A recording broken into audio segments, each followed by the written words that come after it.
What is freedom of speech? It's the freedom to speak. It's political correctness. It's simply manipulating the target population to silence itself. Migrants crossing the Med, likened them to cockroaches. I said that and I stand by it. Well, is there something wrong with generating money? It's like, it depends on what you're going to do with the money. Spend it all on hookers and cocaine? How dare you! You have stolen my dreams and my childhood with your empty words.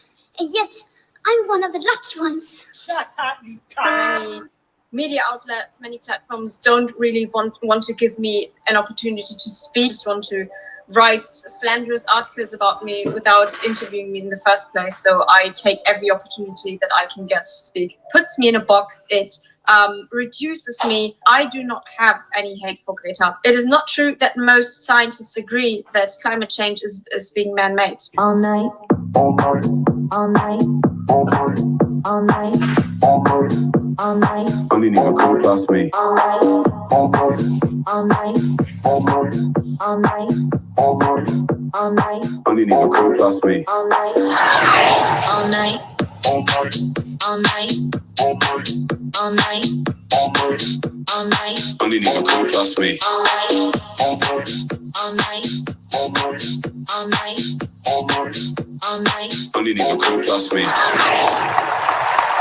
Good evening, ladies and gentlemen. Welcome to another edition of the SCO podcast. I am Manny Cinder. It is Wednesday, the 6th of July, 2022. And with me, wearing a rather flash American football shirt by the looks of it, is Banksy Style. How's it going, Banksy?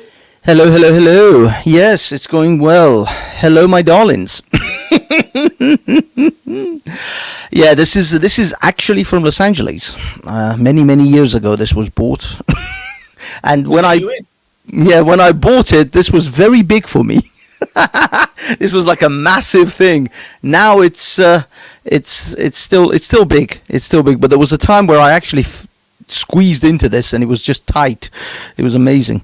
So yeah, I've gone from fat to thin, thin to fat to thin with this top. We've gone a long way, me and this top.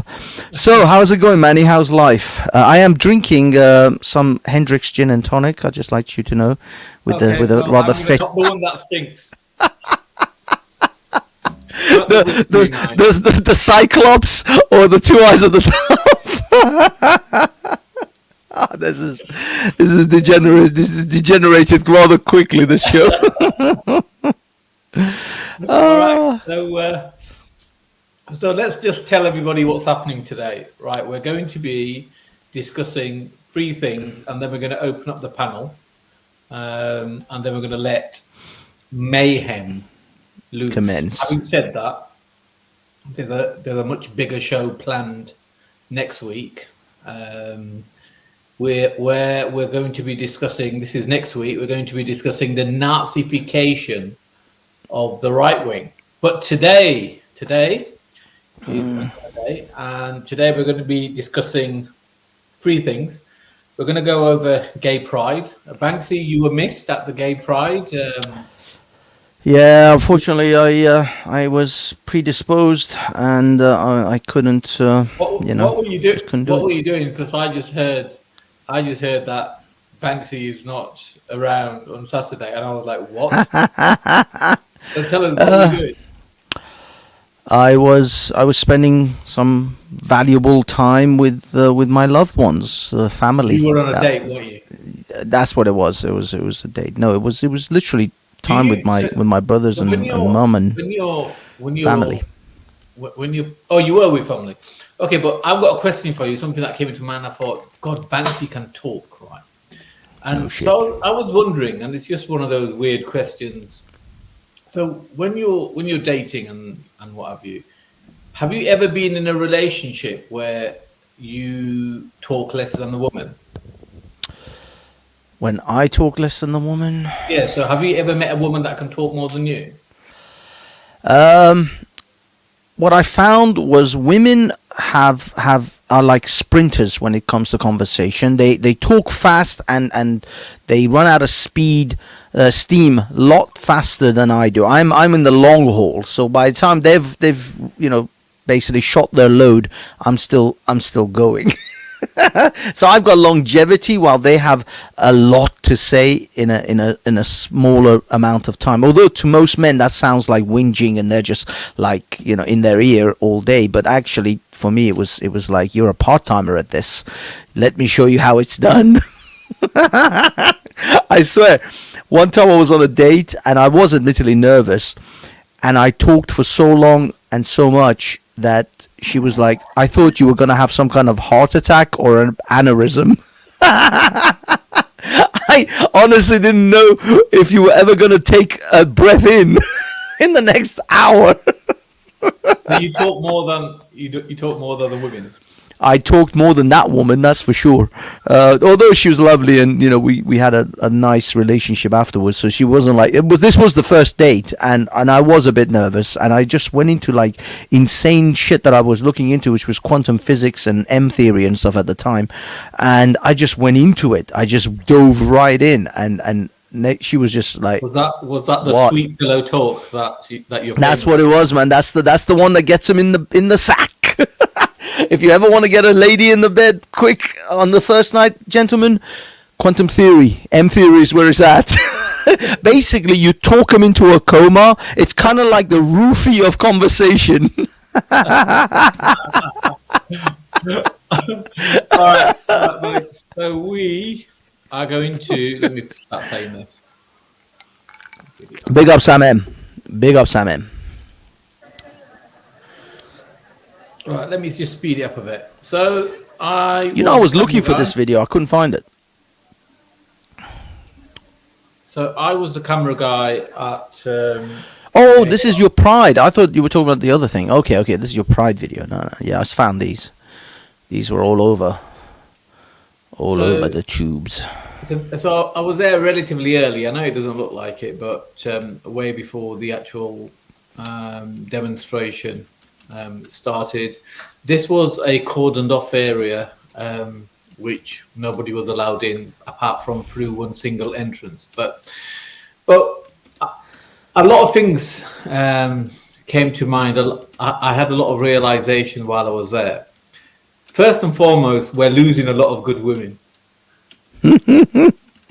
There's some absolute stunners, and thankfully that we haven't lost them all. They were there for the music and what have you. But something interesting here. Look, a nice, pleasant policeman. Now, when we go to any other marches, the demonstrations, look at all these ambulance people.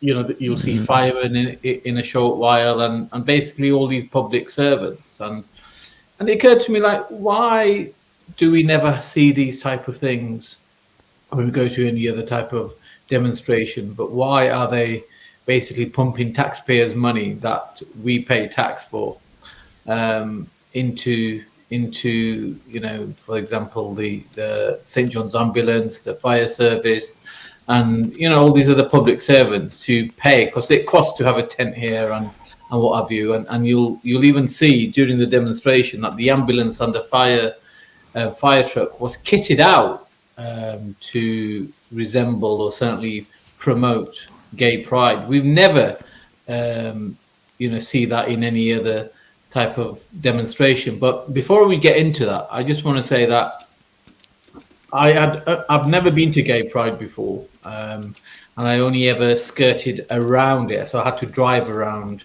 the gay pride area in previous years, and what I used to see was usually men dressed in, shall we say, inappropriate clothing. So obviously when you see other things on TV, on the media and social media of gay men and gay women, acting inappropriately, that's what I had always seen as well. But anyway, going here, last week, it wasn't the case. I would say at least half of people, certainly to me, I didn't consider were gay and were just there, for the carnival experience, and everyone was very happy, very joyful. You wouldn't call them free thinkers, but they were very pleasant, and the atmosphere was good. Have you ever been to Gay Pride before, Banksy? I think last year or year before. No, I think it was year before. No, sorry, no. This was pandemic time. No, this was way before the pandemic. It was like 2018, 2019, I guess now. Christ. Yeah, sort of in that period. One of those. I mean, it was all right. It was. I'll be honest. It's not really my. It doesn't really do anything for me. It's not my scene. I prefer like Notting Hill Carnival and things like that. So. I'm just not really into watching men in assless chaps dry hump each other on a on a float. it's not been a major thing for me. But yeah, I think it was 2018, 2019. I think I was one of those ones. But that was ages ago. Sure. So I'm just going to skip it forward as we're talking about this. So like I said, so you will see that soon I take up position. It was a very good position in terms of cameras, and when the whole thing started, what I realised was it's politicised to such a level. All the organisations, for example, that were telling us to take the vaccinations, telling us to open up our homes and our borders for immigrants, and all the organisations and what have you that played along with all the typical mainstream political garbage had a prominent role in the demonstration. For example, like I said, I've already mentioned the public servants such as the ambulance service and the police, but even Microsoft and Virgin and all these things. And I was taken in, and I want to thank everybody that made me laugh in the chat, because it was very entertaining to read some of the things. Not all of them, but some of them. But what I realised, Banksy, was now take just imagine you're gay, right? Gay is now. This is not what I've realised. I'm just laying out a scenario here. So obviously, if you're gay, it's not like a choosing, right? It's not like you've taken drugs or you've done anything sinister or something that was an option. It's something that is, like, for example, the color of your skin, the features of your face, etc. Now just imagine if you are gay and then you're being told by a religious person that it's satanic and what have you. That's going to be putting you in a position where you're going to be very anti-religion, right? So it dawned on me that what the political establishment are doing is they're very perfectly playing two sides off each other, whereas these people here are open to the fact that someone's gay and accepting that it's natural and so be it, where the other side are very much not accepting it and don't want to recognize that it's natural. And as a consequence of the clash in thought process, in ideology, and the only winner of that clash, a divide and rule strategy, is the establishment. Because these people, I can tell you right now, that they're known there with malice whatsoever. What did I say? They're a little bit brainwashed. I would say completely brainwashed in many respects. But they're not bad people. Whereas because I hang around more with conservatives and I understand their protocol, but this kind of made me realise that we're being played off each other. What do you reckon? I don't understand. How do you mean we've been played off? I mean, like, wasn't this just like a carnival environment, just an atmosphere for people to just hang out? I mean, are you saying this was a very highly politically infused event? Like I said, that the type of mindset that would follow the liberal extreme left wing protocols and opinions, or certainly the mainstream left wing. That's what the type of person this appealed to that was there, the organizations that were there. It was all same. But let me just pause you right there. This video you're playing right now, just pause that. I mean, look at this commercialization. What is this? Tesco bursting with pride. This is like the commercialization of Glastonbury to me. This is ridiculous.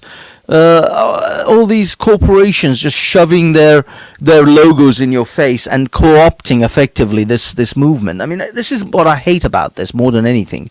Is I don't think this is the LGBT community. And by the way, I don't care about the Qs and the rest. It's just LGBT as far as I'm concerned. That's the original. That's the one I know. That's the one I'm sticking with. And the LGBT community, I don't think gives two shits about Tesco bursting with pride. This to me is just such shameful commercialization of this event, with all these people walking around with their Tesco flags. Why are they walking around with a Tesco flag? Why not the rainbow flag? And now, of course, you've got the Ukrainian. So we've got the Ukrainians, and you'll see as we go through it that it's all the same political protocol, or it's so politicized that perhaps the footage doesn't really give that opinion justice. But all the organizations are the same ones that we saw that were pushing for lockdown, that were pushing for vaccines, that were pushing for all the shenanigans that we've seen over the last 2 years. I mean, you know, I don't know what the purpose of these ladies there was. They weren't Obviously Ukrainian. They're standing the Ukrainians. Did you see that? Yeah, we stand for. If you stand for freedom, you stand for Ukraine. Yeah, obviously. I mean, Just that's think the about message. That. Just look at what they're saying. So if you stand for freedom, this so-called tyrannical democracy, you have to stand for Ukraine. But this is what I mean. This is what I mean. I mean, I'll be honest. Simon in the chat, he says, "I'm not seeing much naked leather king." In all honesty, I would prefer the leather king to this, flagrant virtue signaling. This is what I mean. That's why I despise this crap. This is politicized. Look at Coca-Cola. Holy freaking God! I was literally. Can you see my point, Banksy? Yes, absolutely. Look at this. Coca-Cola right after the Ukrainian flag, guys. I mean, this isn't about pride. This isn't about gay people. It barely features gay people. This is just an advert. This is just a branding. This is just a PR campaign for these massive corporations. This is what I think is disgusting. Anyone who took part in promoting the Tesco and the Coca-Cola floats, you can kiss my ass. Gay people, awesome. Be gay. Do your thing. But this is Glastonbury to me. This is what's it called? What's the other one as well? There was another one that's held, I think, in America. Another one of these Glastonbury type events. What's the other one called? There's Glastonbury. Then there's another one as well, but I forgot. Who's this? What company is this? I don't know actually. I don't know this one. It's Pride. Oh my God! Friggin' Microsoft. Oh, this is what I mean. I mean, what I'm saying, do gay people really ask for this? Did the LGBT community ask for this bollocks? But this is what I'm saying. The same companies, the same organizations that are pushing, that push for vaccines, push for lockdown. Globalism. You know, all open borders, immigration is all the same. This is what I'm saying. It's so politicized, and I feel that as straight people, we look at things and we look at especially things like, and I'm not saying gay people don't, drag queen story time for children, right?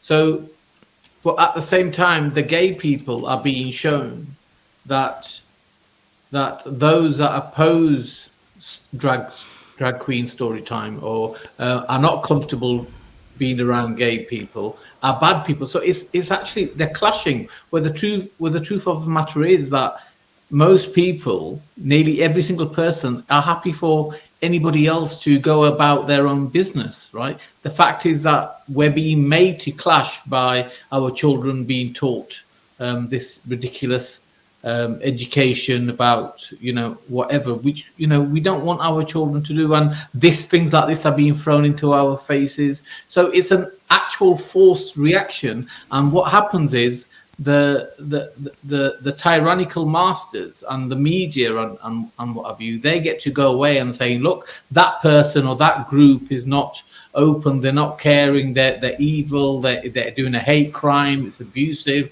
blah, blah, blah. And they get to bring down more of our freedoms. Yeah. Sorry, there's some people put down in the text, yes, Coachella, but not really. I was thinking Woodstock, exactly. That's another commercialized event now. And the funny thing is, there was this is a sideline, but I mean, there was a bunch of people complaining, artists complaining. Oh, by the way, before I forget, you notice how the Microsoft float was mostly the trans flag colors. They were not LGBT in the sense that the full rainbow. If you notice, there's a lot of just trans colors, not the full rainbow. But anyway, because that's the most contentious aspect of the LGBT community right now. But there was another person that was complaining that Glastonbury was too many white people at Glastonbury, not enough black people. You know, Glastonbury tickets are like £200 a ticket.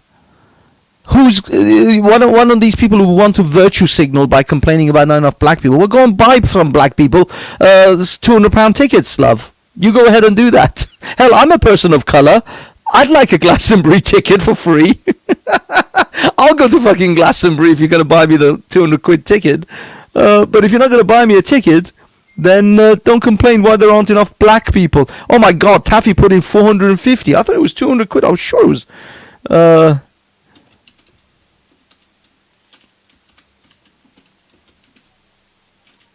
Glastonbury ticket prices. Sorry, yeah, go ahead, Manny. Keep going. So, any thoughts on that before we move on to the next subject? I despise the commercialization of. Yeah, oh my Christ! 2-person scout, £325. Oh no! Wait a minute. It's not. I don't know. But yeah, it looks like it's at least £300 a ticket. Son of a beast. Yeah, I despise the commercialization aspect of these events, the hijacking effectively of these events by these commercial entities. I don't know. To some extent, some people say, well, it shows how accepted it is in society. But in all honesty, I mean, Simon, we should really have Simon on this panel for this conversation because he's part of the LGBT community. But the gay people that I know and I've ever spoken to in the past, they've always said, we just want to be normal like everyone else. Well, if you want to be normal like everyone else, well, there is no straight parade. No one's wearing straight colors and prancing around for a whole month. So, I'll be honest, if you want to be normal, stop the fucking parade. Just be normal. I honestly don't give a shit if you're gay. I was talking to my brother about this exact thing. It's like, nobody cares if you're gay. Being gay is the least interesting part of who you are. If you think the most interesting part of you is because you're gay, then you are a boring person. You have zero personality. Simon is an awesome guy. I love this guy. I relish talking to him every time I see him online or anywhere in real life. Not because he's gay. It's because he's Simon. He's Simon first. He has his ideas and personalities first. Then he happens to be gay. That is a minor side point of his personality to me. To me, it's a side thing that, just like, as I said, just like I'm straight. Nobody cares. Me being straight should not be the most interesting thing about me. It would be insane if that is. I would be the most boring asshole on the planet if that was the most interesting thing about me. So I hope being straight is not the only thing that's interesting about me, and I certainly hope being gay shouldn't be the most interesting thing about you. Being gay is just the thing that you do with your partner when you do it. That is not a thing for me. That doesn't factor into my decision on whether you're an awesome person or not. There's so many other levels to a human being than who they're having sex with. This is unbelievably bland. So yeah, as far as I'm concerned, if you're gay, be gay. I don't. Well, it means nothing to me. We'll get Simon on a little bit later when we open up the panel. But let's go on to the next two subjects. So I'm just going to recap for everybody. So this is taken from Busker's live stream. So I'm just going to do a quick recap of what happened. So this is the Sharia police taking an innocent lady away. Penfold on the left and the bearded wonder on the left physically manhandled her and kidnapped her while the the cult cheered. All right, so we know what happened, and she was further abused by the police, both physically and mentally. So she was tortured. I believe it's grade 2 torture. I believe it's regarded what they did to her. So last week was obviously an interesting week because we came across this. Am I able to just close this? Yeah. So this happened. So COE recorded this. So I'm just going to play this so we can listen to this warrior, this 10 pounds of sugar in a 5 pound bag warrior tell us what warriors do when 5 foot tall women come to them. Manny, can you, before you play, can you see the link on the side chat I just posted for you in the private chat in the StreamYard?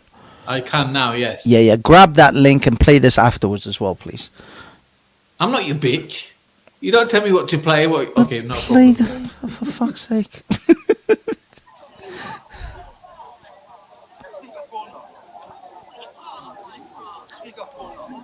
It relates. Time again. Shut up, man. Are you wasting police time? Are you wasting police time? Shut up. You come over. She was released without charge, without caution. She was released without charge or caution last week. Why are you wasting police time again? You handled stolen property last week. Where is it now? You handled stolen property last week. Where is it? Wasting police time. She was released without charge and without caution last week. Why are you wasting police time? So you see this man here with the red cap. He's a chap that used to inspire Omar, aka Rat Boy, to go around like a delinquent. So I think this is the same guy, but anyway, side subject. What, racist against books? Just taught him. Racist against books? I've been filming you from behind for the last 3 minutes. I bet you're filming me. Maybe I rewound it a bit too much. But did you show the bit where Hatun confronts Omar then? Is that what you're trying to get to? No, I'm trying to get to this Teletubby chap calling the police. Oh, okay. Well, yeah, he was trying to place a complaint for Hatun, I think, for harassment or something. You've got a live conviction. What are you going on about? You've got a live conviction for a hate crime. Why are you shaking, you motherfucker? Because you use your stick on people. Have you seen the wonderful language that these people use? Motherfucker, you bitch, you flag, your mum, your dad. I mean, I wish I knew you were. I wish you told me, Manny, you were going to do this. I actually was at Speaker's Corner on Sunday, right at the end of the day. This is from Content Over Everything, but I've actually got a whole series of recordings with Steve having a trolling Omar and the things Omar was saying in Arabic to this other Muslim who's a friend of Shamsi. And the kind of mother this and mother the swearing towards that guy's mother, and it was all mostly in Arabic. So the guy was fuming though, and this bold piece of dog turd as well. He's another one, which is the one actually that went up against Raj. Oh my God, I have a gift for Raj as well. Hold on. Okay, I think I hear the recording here. I am. I'm just going to rewind it a little bit more. No. I am in the house, inside. Yes. This is stupid cow. She been arrested last week, and you released her. What a warrior! What a warrior! What are you showing there? Let me show you This- thing. This is Omar's Omar has had this printed out, and he's put it on. He gave me a copy. He gave me a copy of it because this is professional photo quality. This isn't some regular what do you call it, piece of paper that is just, it's not A4 paper. This is professional photo quality. He's had this printed off. Okay, let's go back to this warrior of Islam calling the police for against a 5-foot woman, completely barefaced lying.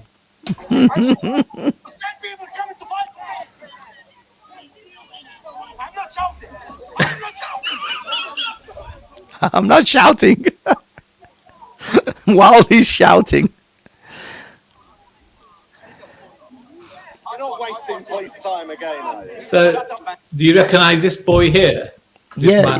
That's the one. Was the man that confronted Tommy Robinson outside court, and then agreed something about, sleeping with. I can't remember exactly what it was. Having sex with a 9-year-old. He said he would marry not sex, but he would marry a 9-year-old. Yeah. She was released without charge, without caution. She was released without charge or caution. Now I'm going to stop it here. There's another elderly man, I think, who stands up on a pedestal or a ladder on Speaker's Corner and mumbles the same stuff, and he's very skinny. He's practically anorexic. You probably know his name. I try to give him a wide berth, to be honest, if I ever go. Do you know who I mean? No, not really. Anyway, so if anybody in the chat knows who I'm talking about, is a tall, slim, elderly Muslim gentleman that goes to Speaker's Corner, and he's one of the early arrivals, and he stands there, Is it Uncle Osman? Are you talking about Osman, the bearded old guy with a hat? I think yes, I think it's him. Now, even he was seen lying to the police when something kicked off recently. Osman lies all the time. All the time. He's a prolific liar. And it is absolutely disheartening, and to see these elderly men acting like this. But brings me back to the question that we had last week: who ruined Speaker's Corner? Quite evidently and without question, these members of the Muslim community have ruined Speaker's Corner. Those that want to become famous, those that show this type of aggression, that can't handle free speech. Free speech is an intellectual gift. To understand, to support, and to use free speech and allow free speech to be used is an intelligence. It's a power of intellectual integrity, and those who don't have it can't handle it because they need their power to be drawn from things of a lower vibration. And as a consequence, those members of the Muslim community that are attending Speaker's Corner for these reasons, you're destroying it. Just stay away, stay at home, go to the mosque, go see your friends, go see your family, stay on the other side of that fence, have a picnic, go have a tipple, whatever. Just don't ruin it for the rest of us. That's all I have to say about that. And actually, if you play the next clip that I sent you, that would kind of highlight the sort of police things that, the policing that we're dealing with. Admittedly, that sort of shows, I think. No, let me share my screen for you, Banks. 1 minute. Is this the one? Yeah. If you can make it full screen, because it's already small as it is. How do I make it full screen? Just click on the no. If you there should be an option there, right? No, that's not gonna do it. No, if you hover over the video itself. This is a short though. Yeah, but you can still make it full screen. Oh. Usually when you hover over them, doesn't it allow you? Doesn't it give you the full screen option?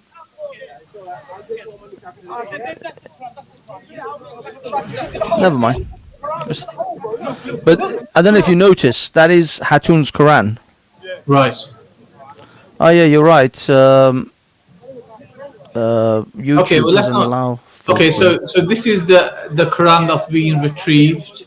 the stolen property of Hatun. Is that what you're showing us here? Yeah. But look at this. The police just hand it over to a bunch of bloody Muslims, even though there's like more than enough documentation, evidence, videos to show that is Hatun's. And some Muslim, and this is the other thing as well, you would think Muslims would have respect for their Quran. I mean, they stole it because it was being disrespectful, and then they just chuck it in some bush. They just chucked it in the bushes. Yeah, and there's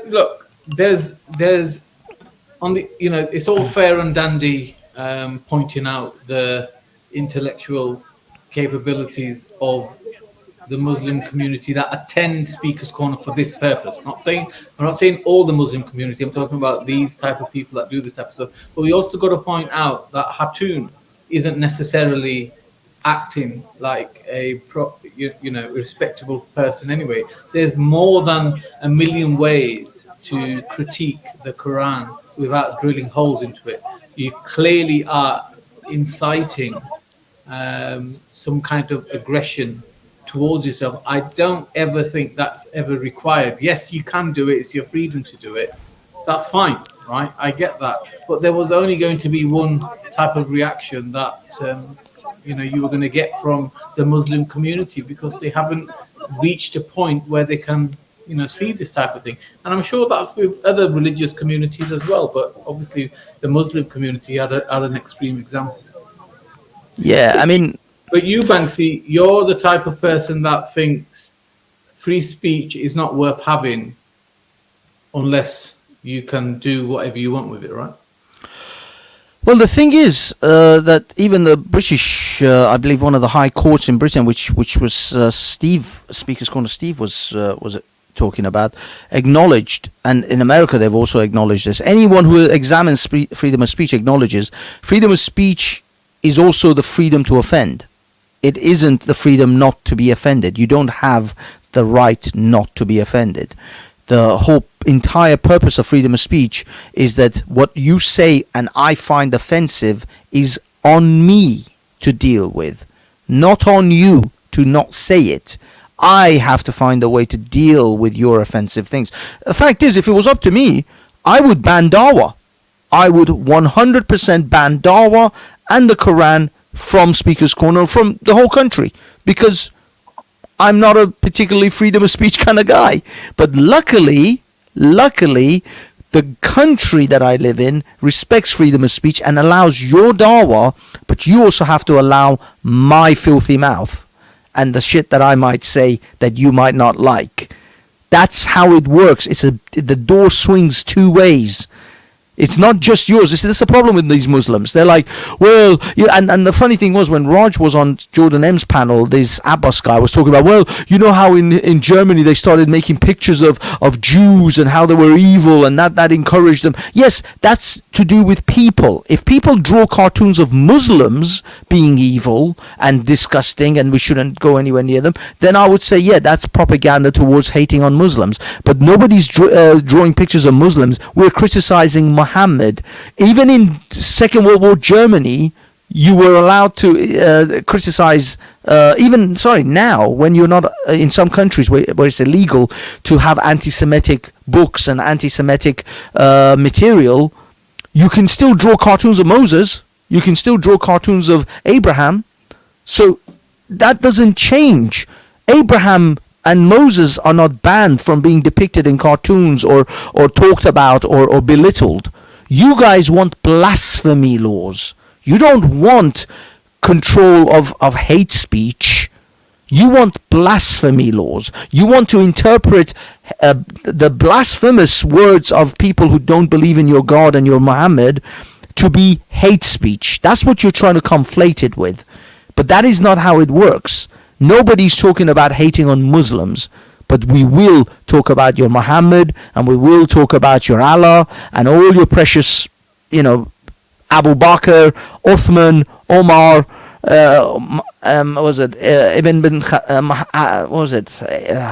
Omar bin Khattab, all of those assholes. In fact, Omar bin Khattab can kiss my chuddies. Okay, right.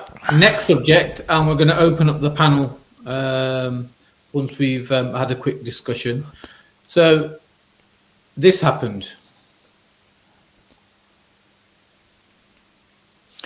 So this is, as we know, Anne-Marie Waters of For Britain, Yes. a political candidate, somebody that I've personally interviewed.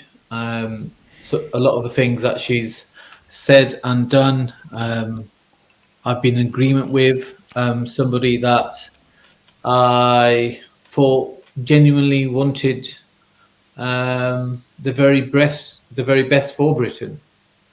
But I've seen this picture. So this picture was taken in York, and it shows her holding a megaphone, branded quite clearly, quite obviously, by Patriotic Alternative, which is set up, formed by former BNP neo-Nazi types and continuously operated by them. It was actually, if I'm, launched by the first Asian Nazi, I would say, or someone that we all know, which is Ralph. But obviously, I don't think Ralph's skin tone was quite right, because as soon as it was formed and launched, he was kicked out by Mark Collette and co, who's a former BNP, and we all know who he is. We're not here to go over that old ground. So what I want to do first is, obviously there was an instant reaction for this, and let me see if I can find the video. I thought I had hired. Did I put it here? No. Bear with me. For Britain, let me find it. It's going to take me 30 seconds. Now, while you do that, I will counter this, which me and Manny have already had a brief conversation regarding this image. Anne-Marie Waters has already made a video on her channel explaining the fact that she was at this rally with a different groups of people that she felt that were like-minded, and her PA system malfunctioned. And as she was trying to address the other side, which was a very large, powerful group of protesters against them. Yeah, we're gonna watch that here. We're gonna talk. Okay, here. In that case, then I'll stop. And then we're going to see what she's saying may not be accurate. Let's go. Other groups or organisations. But that's the reason why I don't support Patriotic Alternative. There's a lot of, from what I can see, the little I know, the little I have seen, I've not known anything of them for some time. There's a great deal of anti-Semitism, things I won't support and don't support. So that's the reason for the division here. People talk about uniting all the time. You can't unite. And I'm sure they feel the same way about me. You can't unite with someone that you most profoundly have these profound disagreements with. But let me tell you something very important. Patriotic Alternative doesn't have power. What was facing us on Saturday, and I mean face to face, they do have power. They have all the political parties in their pockets. They have the press, they have the police, they have the entire establishment. That's power. So if Sam Melia happens to be standing somewhere near me, do you really think I'm going to spend my energies bickering with him? Look across and see the problem. So what she's saying there is, indirectly saying that they're not my enemy, that they, if anything, are more similar to me than they are indifferent, and that they are not powerful. So she's laying down the foundations from reading between the lines and saying they're not too bad, they're not so bad. That's what she's saying there. I'm just going to rewind it a little bit back because I want everybody to listen to when she says how she took the microphone. Nothing but denounce. I think Nazism is one of the most evil, right up there with communism, one of the most evil ideologies of all time, and I have no sympathy with it whatsoever. In fact, I personally wouldn't fare very well under a regime or a government or power that was Nazi sympathizing. They seem to spend a lot of time poking at us, but that's okay. You focus on yourself. You don't focus on what other people are saying. I was going to say actually when I started that my dog's in the room, and if she starts scraping at the door, I'll have to come out very quickly. She's scraping at the door. Because they have the press, they have the police, they have the entire establishment. That's power. So if Sam Melia happens to be standing somewhere near me, do you really think I'm going to spend my energies? The local MP who, us being subject to terror attacks, crime, rape, it's absolutely extraordinary. Say that there were ugly scenes in your, yes, there were, game. That's sharing a platform thing. That's very left-wing, guilt by association stuff. That's what they do. So now, if you are standing on a stage with these type of people and you call it out, you're indirectly, she's calling you a left-wing. I mean, they've got no problem, of course, with Stop the War Coalition being in bed with all sorts of jihadi groups. That's fine. And it's fine if Jeremy Corbyn shares a platform with Hamas. That's fine. But if I share a platform with Patriotic Alternative, we're the same. First of all, it wasn't my event. I didn't organize this. I was invited to speak at it. Because I don't like to play that game. I don't ask for a detailed CV of everyone else who may be speaking. I spoke at this because I feel really, really strongly about it. And I was angry then, I was angry before, and I'm still angry about it now. When I posted on Facebook that I was going to speak at this, I said I was angry. And I am. And one of the things that's making me so angry is all this. We are so far gone beyond the optics thing. Optics to who? Who? Unite against fascism, hope not hate? Are we worried about what they might think of us? I don't like the share a platform game, but it wasn't, to be Sorry, clear. pause it for 1 second, please, Manny.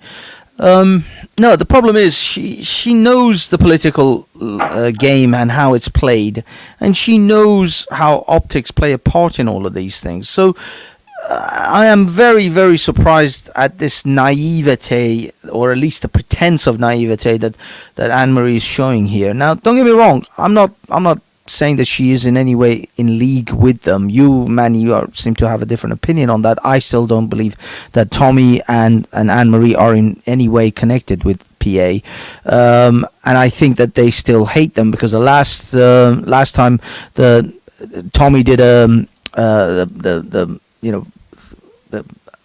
R of Britain, the thingy of Britain, the abuse of Britain show. The second one, he kicked out the PA people, and Anne-Marie has already come out categorically denying their any association with that group, and she's denying it even now. But the main thing is that she should have known the minute she took a megaphone with the sticker of PA on it. She should have recognized this is going to have a political ramification. She's trying to be a politician. She's trying to be elected an official. She knows how politics is played, and no one cares whether you want to deny this guilt by association stuff. The fact is, you're standing there. There's a picture of you holding a megaphone with a PA sticker. At the very minimum, you should have said, "No, I won't take this with the PA sticker on it." It gets worse than that. But I'm not gonna give you the surprise. I just want her to first tell us what happened and how she got to how she was passed, and then we're gonna hear it from the other side. So let's just get to that. Okay, go for it. Event. It wasn't my event. I was asked to speak, so I did, because I feel really strongly about the. Okay, so you're critiquing those politicians that stood by terrorist types and what have you, but now you're saying, well, I just went to an event. So if if the likes of Sadiq Khan represented terrorists legally, or if other Labour leaders, were on the same platform as terrorist groups, and you're judging them, surely you should be judging yourself from the same basis. Issue.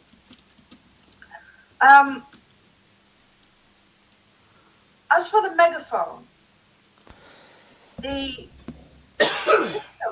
PA system that was given to me went off and on and off and on and off and on. It just added to the absolute. This isn't, I've never liked speaking at rallies anyway. I don't like speaking outdoors. I don't like standing in the street with a megaphone. None of it sits well with me. I don't like it. I would rather, ideally, in an ideal world, and it is a very ideal world, because we're a million miles away from it, I would rather a civilized, fact-based debate in front of as wide an audience as possible about the most important issues that we face. That's what I want. Everything else to me is substandard to that. But the PA system kept going off, and I was handed a megaphone. So I used it. That's it. That's it. So she was handed a megaphone, right? And she used it. Simple as that, right? Innocent enough. A super professional political person, and you have to give it to her. She is a very good politician. There's no, and she has been a hero of the right wing. But now let's hear something from the other side. So just to show you a video that's gone up today. I Hate It Here season 2. It's like it's me just like handing the death knell to For Britain. So those of you in the chat that don't know this is Patriotic Alternative. I believe 2 of the top 3 leading members, Patriotic Alternative, the far right Nazi organization. This is a lady from Yorkshire, Laura Towler, her husband, and I believe the organization is headed by former BNP member Mark Collett. And this is also the organization that the person that's been labeled as Nazi Ralph launched at Speaker's Corner, and of course he was let go immediately. So let's see from their side of things who he is. And I think Banks is going to be surprised to learn about this man's interaction with Anne-Marie. Yeah. Britain's being like, go on and bury yourself. And I think she did recognise me because I met her in the pub earlier because there was a meeting. Did you hear that? I met her in the pub earlier. So he had met Anne-Marie in the pub before. So this case of I just handed her a megaphone, but it gets worse. But listen to what he's saying though. He's saying I handed her the death nail for Britain because he knew that the minute people connect For Britain to Anne-Marie's party, that's it. Anne-Marie's done. Correct, but I'm saying that there's a strong possibility Anne-Marie knew what she was doing because they have worked together in the past. No, I don't think they didn't work together. He met her in the pub before this event. He's going to tell you in the video now. Okay. The organising event like that, and I was introduced to her, and I was like, "Oh, hi, I'm Ray. Hi, it's been a few years," and she was like, "All right, hi," and just kind of turned back to it, and I was like, I don't know if she recognised me, but yeah, she went hell for leather on it, and I was just like, "That's insane." That she would do that. If we were at a demo, and for some reason, like the Communist Workers' Party went, "Oh, use this megaphone. It's got a big hammer and sickle on it, and it says I hate white people." And I'm there going like, "Oh, hear me," and I'm shouting at a crowd, and it's like everyone's getting pictures of me. I'd be ruined. You know what I mean? Here's me just like handing the death knell to For Britain, just being like, "Go on then, bury yourself." And now we get to laugh at her And I think she's the one that's going to get in trouble. We're not using her megaphone; she's using our megaphone. Well, that's exactly it. Situation for her because she wasn't being heard, so she had a choice. Either she says, "No, let's just call it a day," and she steps down, or she picks up the megaphone. Take this, handing the death knell to poor Britain, just being like, "Go on then, bury yourself." Steve Laws is in the chat on DLive, and he said Anne-Marie Waters with a PA megaphone is a clear example of who is leading the way. St. Harrison donated $3 and said, "Did you sanitize the megaphone after Anne-Marie touched it to protect yourself from monkeypox?" Darren, you know what? I can't read this out. It's rude. Actually, you know what, though? I think I do like women. I think I have caught lesbianism.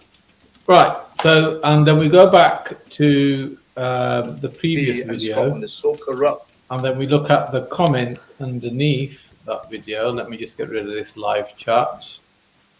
Oh, this is the Anne-Marie.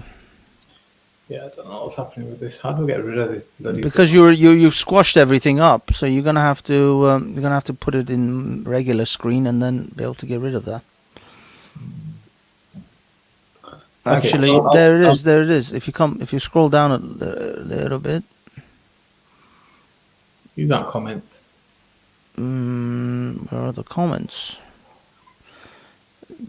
I don't know what you're doing, man. You're just. Here we go. There we go. Here we go. Look, good to see you alongside the patriotic alternative guys as a united front. Hopefully, we see more events with both groups together. Now, I'm just pointing that out. I'm not saying that's evidence for anything. So this is what I'm going to say. No, but that's exactly the impression that everybody's, the larger public are going to take. Let me lay everything on the ground and where I am. I'm going to open up the panel as well, if that's okay with you, Banksy. But really, I want to do a big show about this next week, more than today. So this is what I feel is going on. I think there is a background movement taking place, or could be taking place, where it's uniting the right. Unfortunately, it's going beyond the right. So we've seen, as we see, let's give Anne-Marie Waters the benefit of the doubt, and let's say it was put by pure mistake. I don't believe it really was by mistake, basically because she knew him, she's worked with him, she sacked him before, and she met him at the pub before, and it would have been clear to her the branding on the megaphone. Okay, but then we've also I'm just going to let Simon and Jupiter in, so if they completely trash what I said, at least he can speak. So then we have that. Okay, we have some kind of weird thing that's happened that's never happened before. Then we've also got Tommy Robinson posting post in Telegram in favour of the Britain First chap. For some reason, the names popped out of my head there. The former BNP chap, Paul Golding. He's gone to court with him, and he's making posts with him. And then we have this, how can we say, allegiance forming behind the scenes that, for me, it's just thank you, Athena. It's Paul Golding. So, there seems to be something happening in the background where the so-called right are now merging into one. Maybe therefore actually we do need to merge and come into one, but the problem is that they're merging into the far right by the look of things, because Paul Golding is former BNP, Mark Collette is BNP, Patriotic Alternative, and all these groups. And I'm not saying Tommy Robinson has said this, but I'm just saying that the connections are there. The connections are there, and I find it hard to kind of agree with it. In fact, I don't agree with it. I think something sinister is going on, and unless somebody can make sense of it and otherwise, I think, Look, sorry, movement do you want to let Jupiter or Simon get in on this? Guys, how's it going, fellas? How's it going, everyone? How you doing first? Love you. Could I play you something really quickly? Yeah, go for it. Mainstream me. Just mainstream me.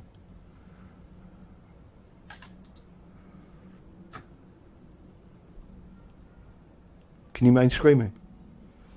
Yeah, make Simon. You're not sharing your screen. No, he's just he just wants you to make him the main screen. Just solo me out. That way we can see it.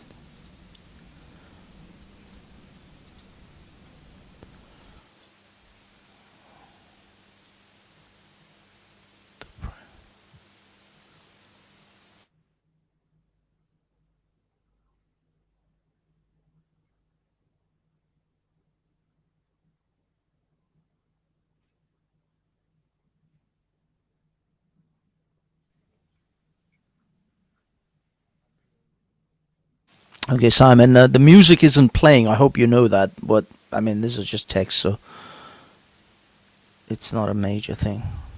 Okay. Yeah, we can't actually hear anything, but we can see it, all the text. It's called democracy. How dare you give? There was something interesting on the previous screen, that people were both sides were invited. More replies. I mean, obviously, there's going to be people in the chat who want Britain to somehow unite with patriotic alternatives. I think this to me shows the desperation of patriotic alternative, because in the past they said some egregious things about Anne-Marie Waters and her sexual orientation, because clearly these people are also against homosexuality. So it's kind of telling how desperate they're getting, that they are now willing to join with For Britain and Anne-Marie Waters after all the really horrific things they said about her sexuality, her teeth, and her partner. So this is because, you know, people think, I don't know. Do these people think that nobody has memory? That we all have like some sort of short-term memory loss because we can't remember what the kind of how they attacked Anne-Marie Waters. I remember it. I remember it very clearly. I remember it coming from Patriotic Alternative as well as coming from Ralph and his little gang of goons. So for them to try to somehow unite or try to somehow look like they can unite with Patriotic with For Britain now is weak sauce at best. Go ahead, Jupiter. You're a little bit low. I've turned your microphone up. Oh, okay. Sorry. Yeah, no. So I would agree with what Banks has just said, and we've seen this done before. And I would say that there's a lot of the extreme right that are very bitter. They're very bitter that they've been taken apart and they've collapsed. And so now they're trying to infiltrate into Tommy's movement and sort of ruin it, basically.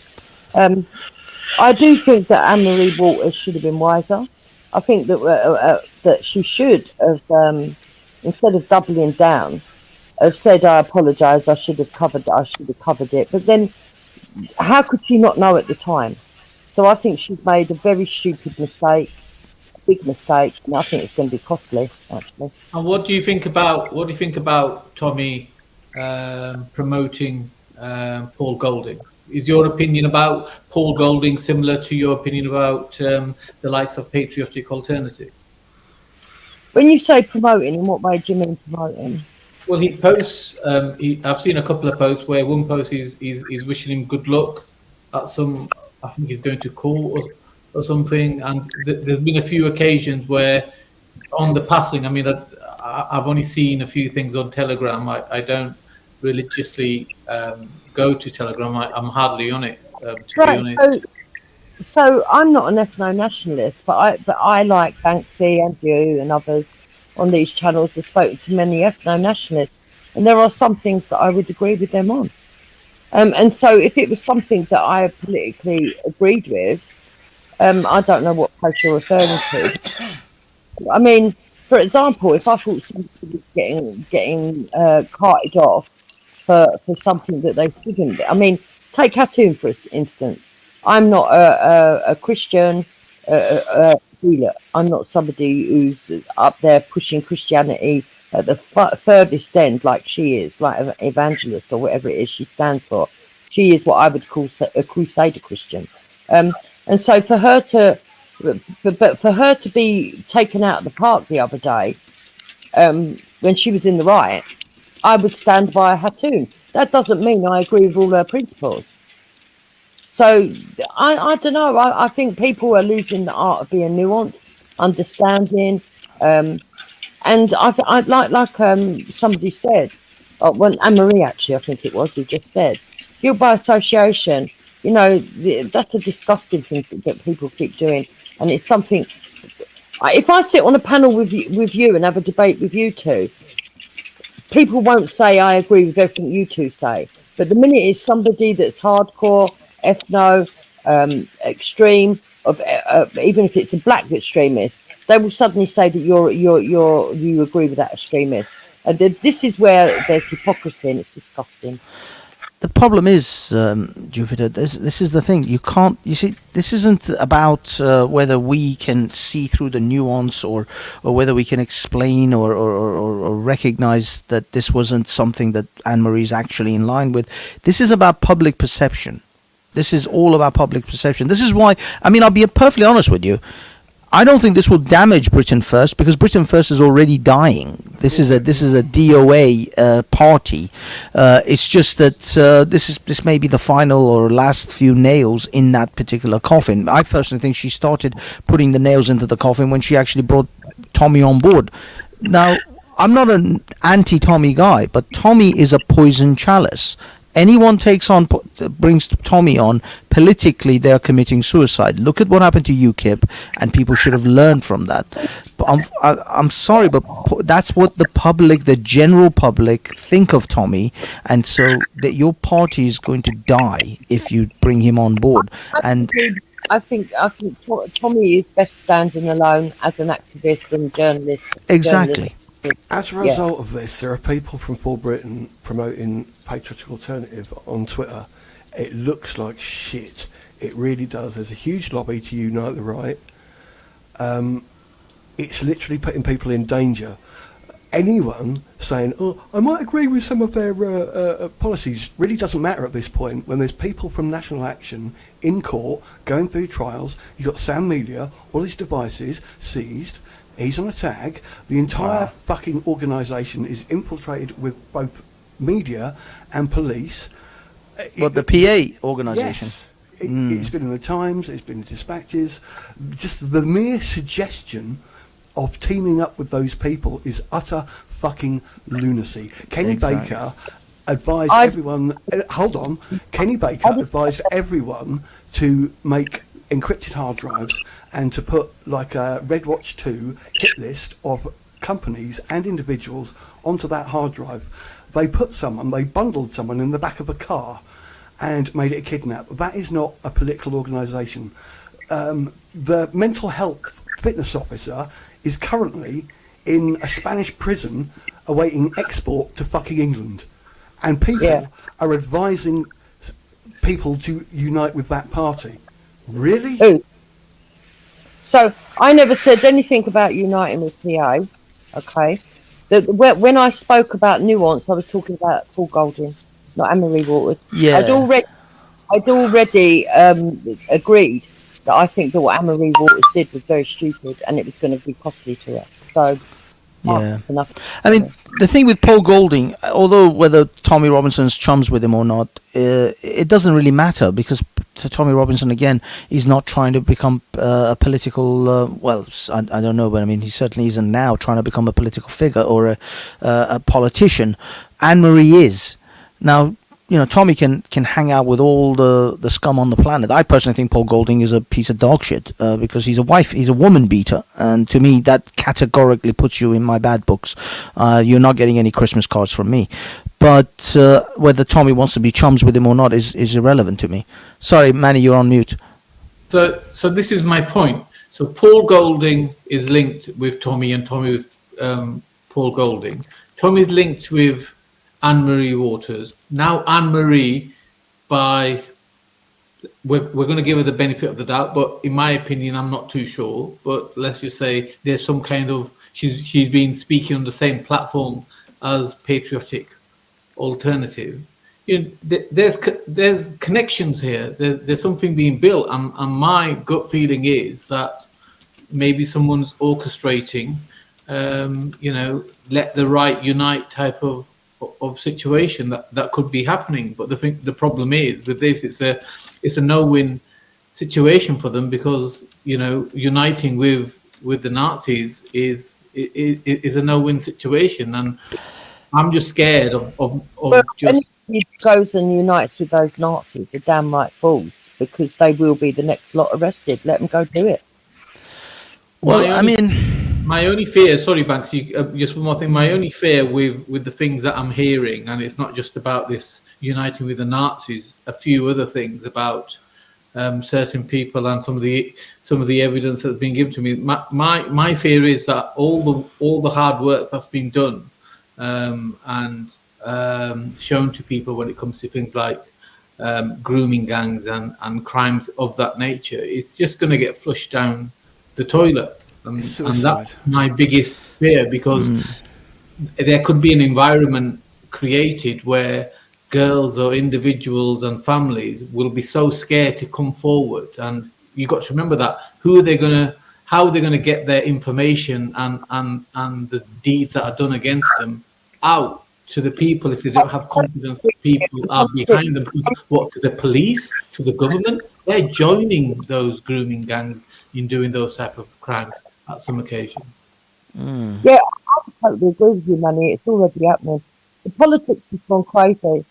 So much so that a girls' retreat that was supposed to have been set about for that Tommy Robinson, the so-called victim, in touch with someone to go and have rehabilitation. There was a group of people that took it upon themselves to ring up the person who owned the place where the therapy was going to happen, so that those people wouldn't do it by using Tommy Robinson's name. It's just disgusting what's going on, and it's only the girls that are getting affected. And I think a lot of Sorry, Jupiter, your microphone. I think we've changed subjects and gone very muffled. Yeah. Sorry, Jupiter, your microphone is become really you might hard. want to sort your microphone out. Yeah, it's incredibly hard to hear her. But I mean, she's got the arsehole because people are questioning episode 3, and people are free to question episode 3. I won't ban Athena, Mandy Mosley, or Public Annoyance from my chat or my YouTube channel because Jupiter says so. And I don't care if you trust me, because Jupiter's trust is the last thing on the planet that matters to me. Shall I just make that clear? What's happening with episode 3? May I?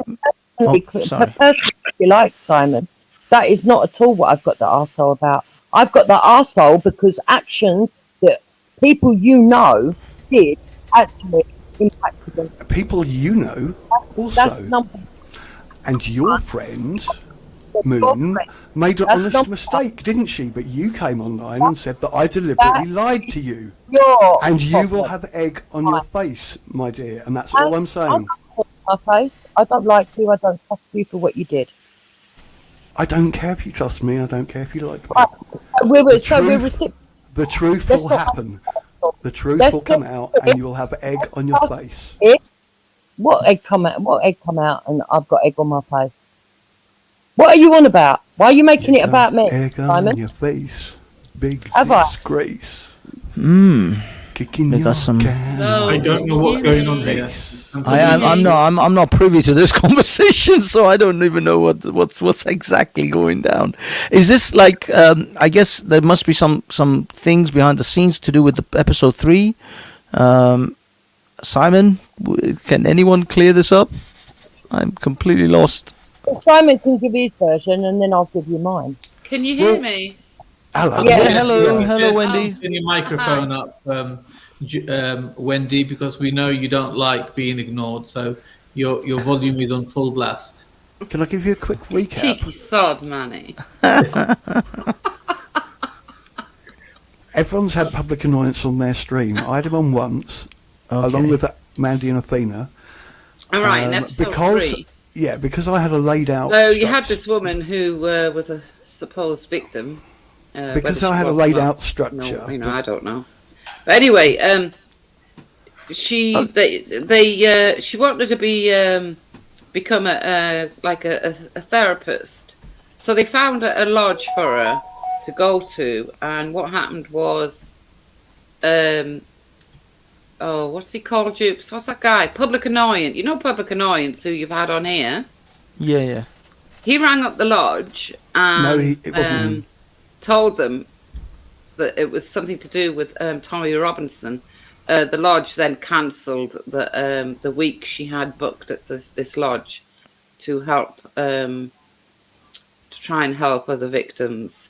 So yeah, I'd say that's a bit of a negative, but it's an Airbnb. I don't think they needed to do that, really.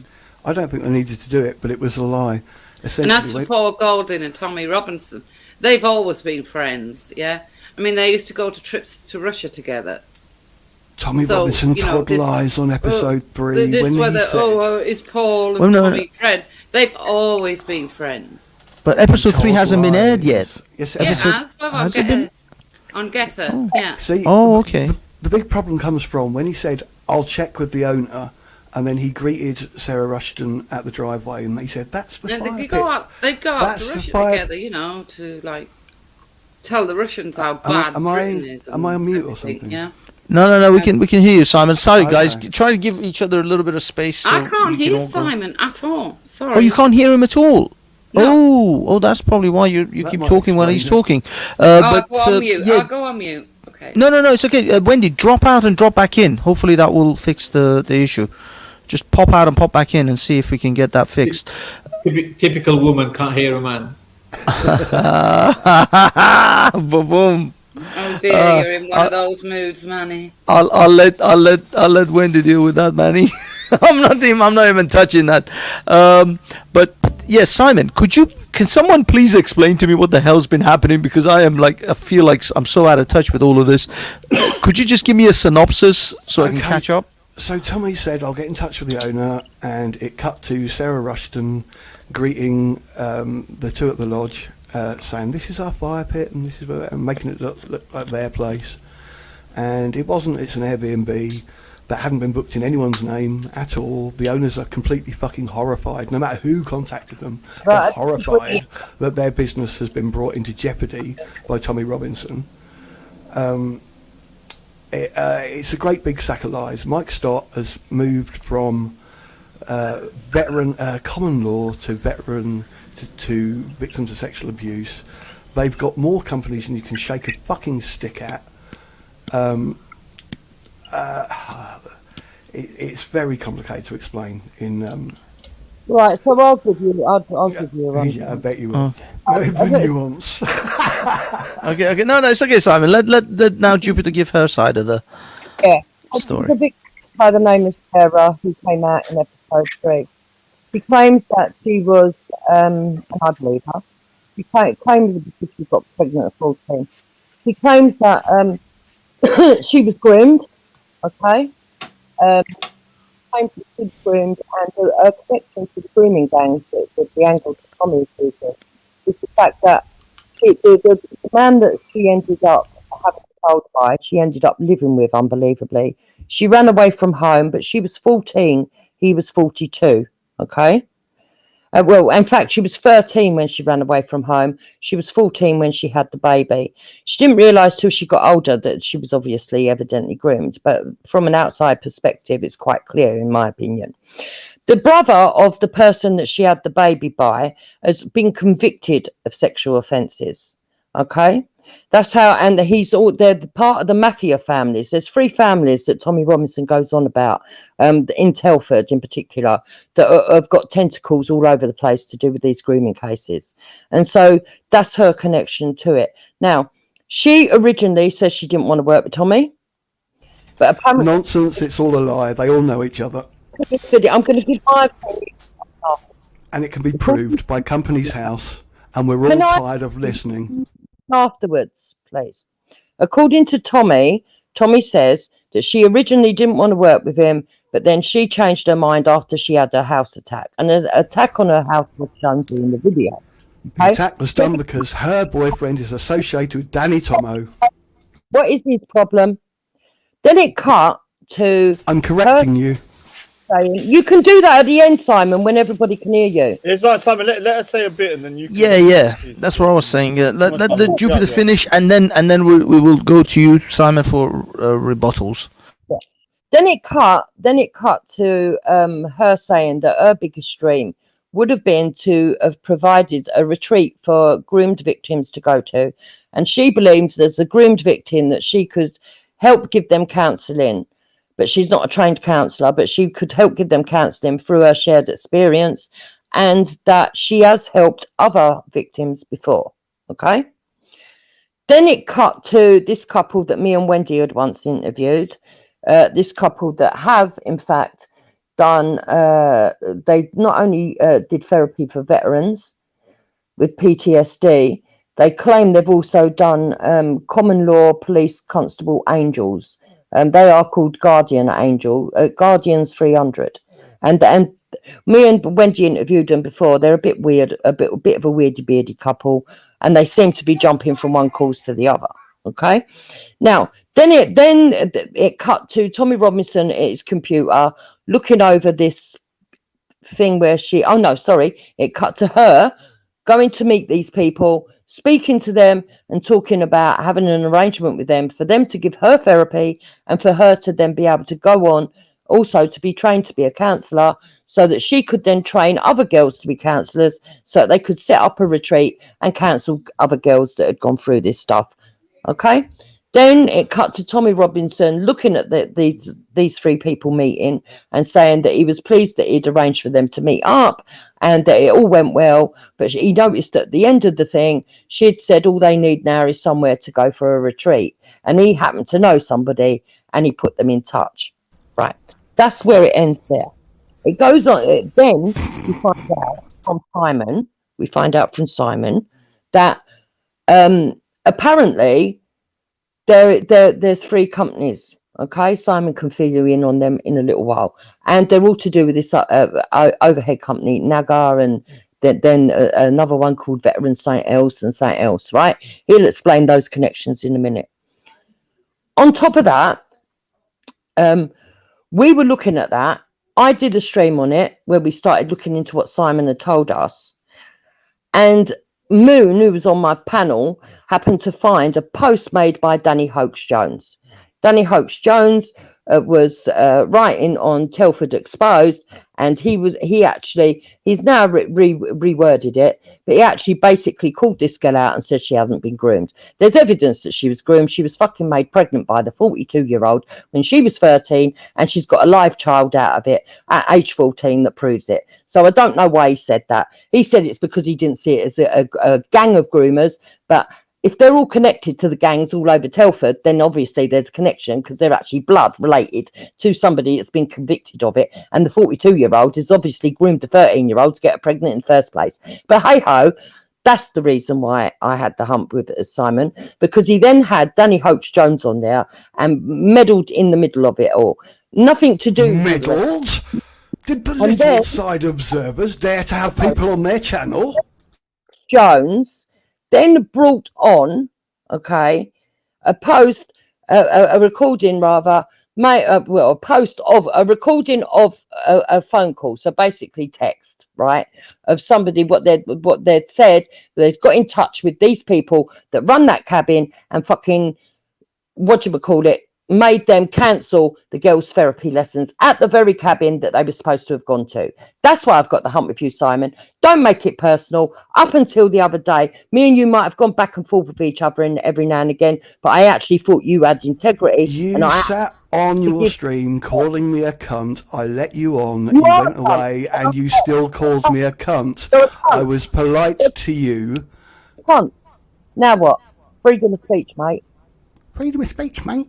All right, whatever. Okay.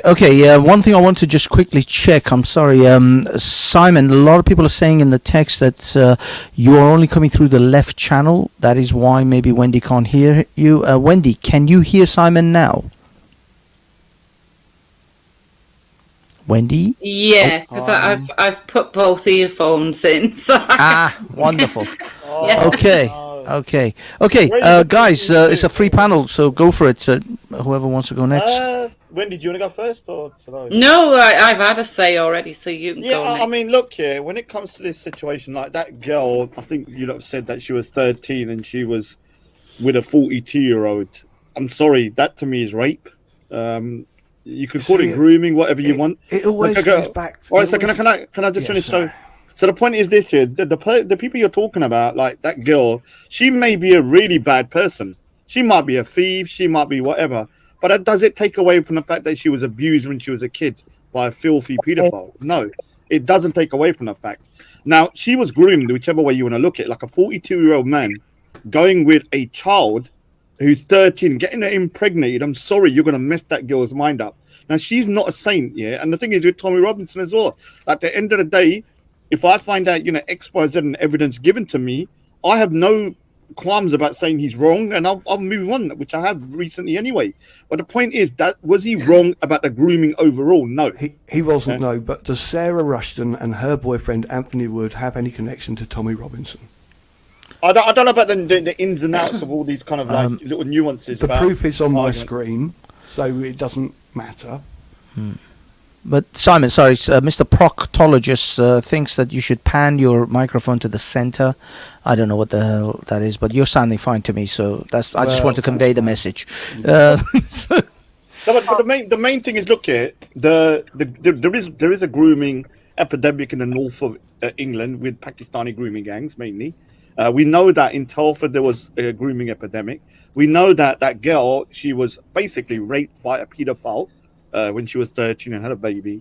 Now, everything else, whatever else is going on, if Tommy Robinson is doing fuckeries about fraud and all that, yeah, we'll ban him in it, yeah, but it doesn't take away from the fact that there's a grooming epidemic, right? Or was. And I think this is the problem now. People are trying to kind of deflect from the real issue.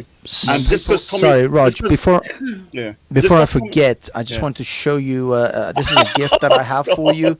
This is from Omar. Omar gave me this on Sunday. Which one's me? Which one? I don't know. I can't tell. But no, the thing is, he has had these professionally printed, and hold on. Sorry. Do you know what? I'm honored.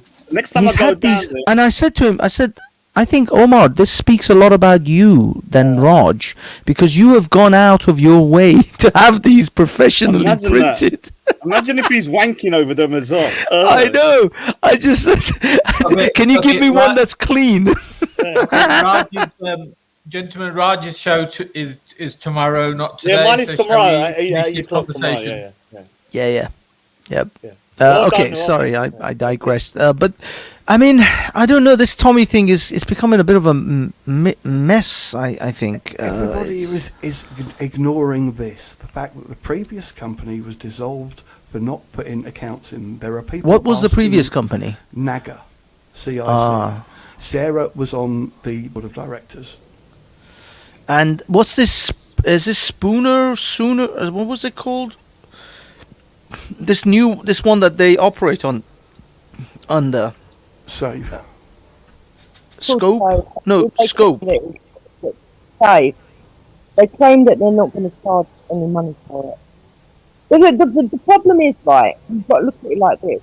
If you're a groomed girl or woman who was groomed as a child, and you believe that you can help victims, and you've tried once at a business to fail to do that, does that necessarily mean you shouldn't try again? Her boyfriend responded for the request for accounts by calling the other bloke a paedophile. What does that look like to you? Is that a familiar pattern? But can I say this here? Look, I mean, am I dumb? Why does it keep getting reverted back to was she a victim or was she not? Now she can be a criminal and be a bad person and still be a victim of grooming, right? You can be both. Yep. It's very complicated. Yeah, and that's why you need to be absolutely certain of what you're saying. And maybe she's turned this way because of the abuse she had when she was younger. So we have to kind of look, I'm not excusing anything. Look, for me, if you can prove to me Tommy Robinson's done X, Y, Z, these people are doing that, I have no issue with saying it's wrong and they should be condemned for it. But we need to start separating.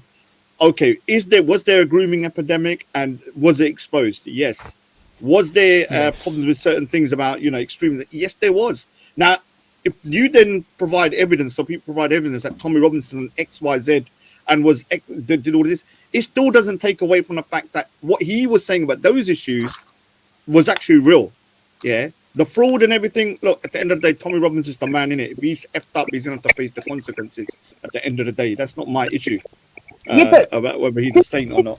The issue that I've got, right, if it turns out that Tommy Robinson's doing fraud, I mean, it does look, again, it's guilt by association, again, right?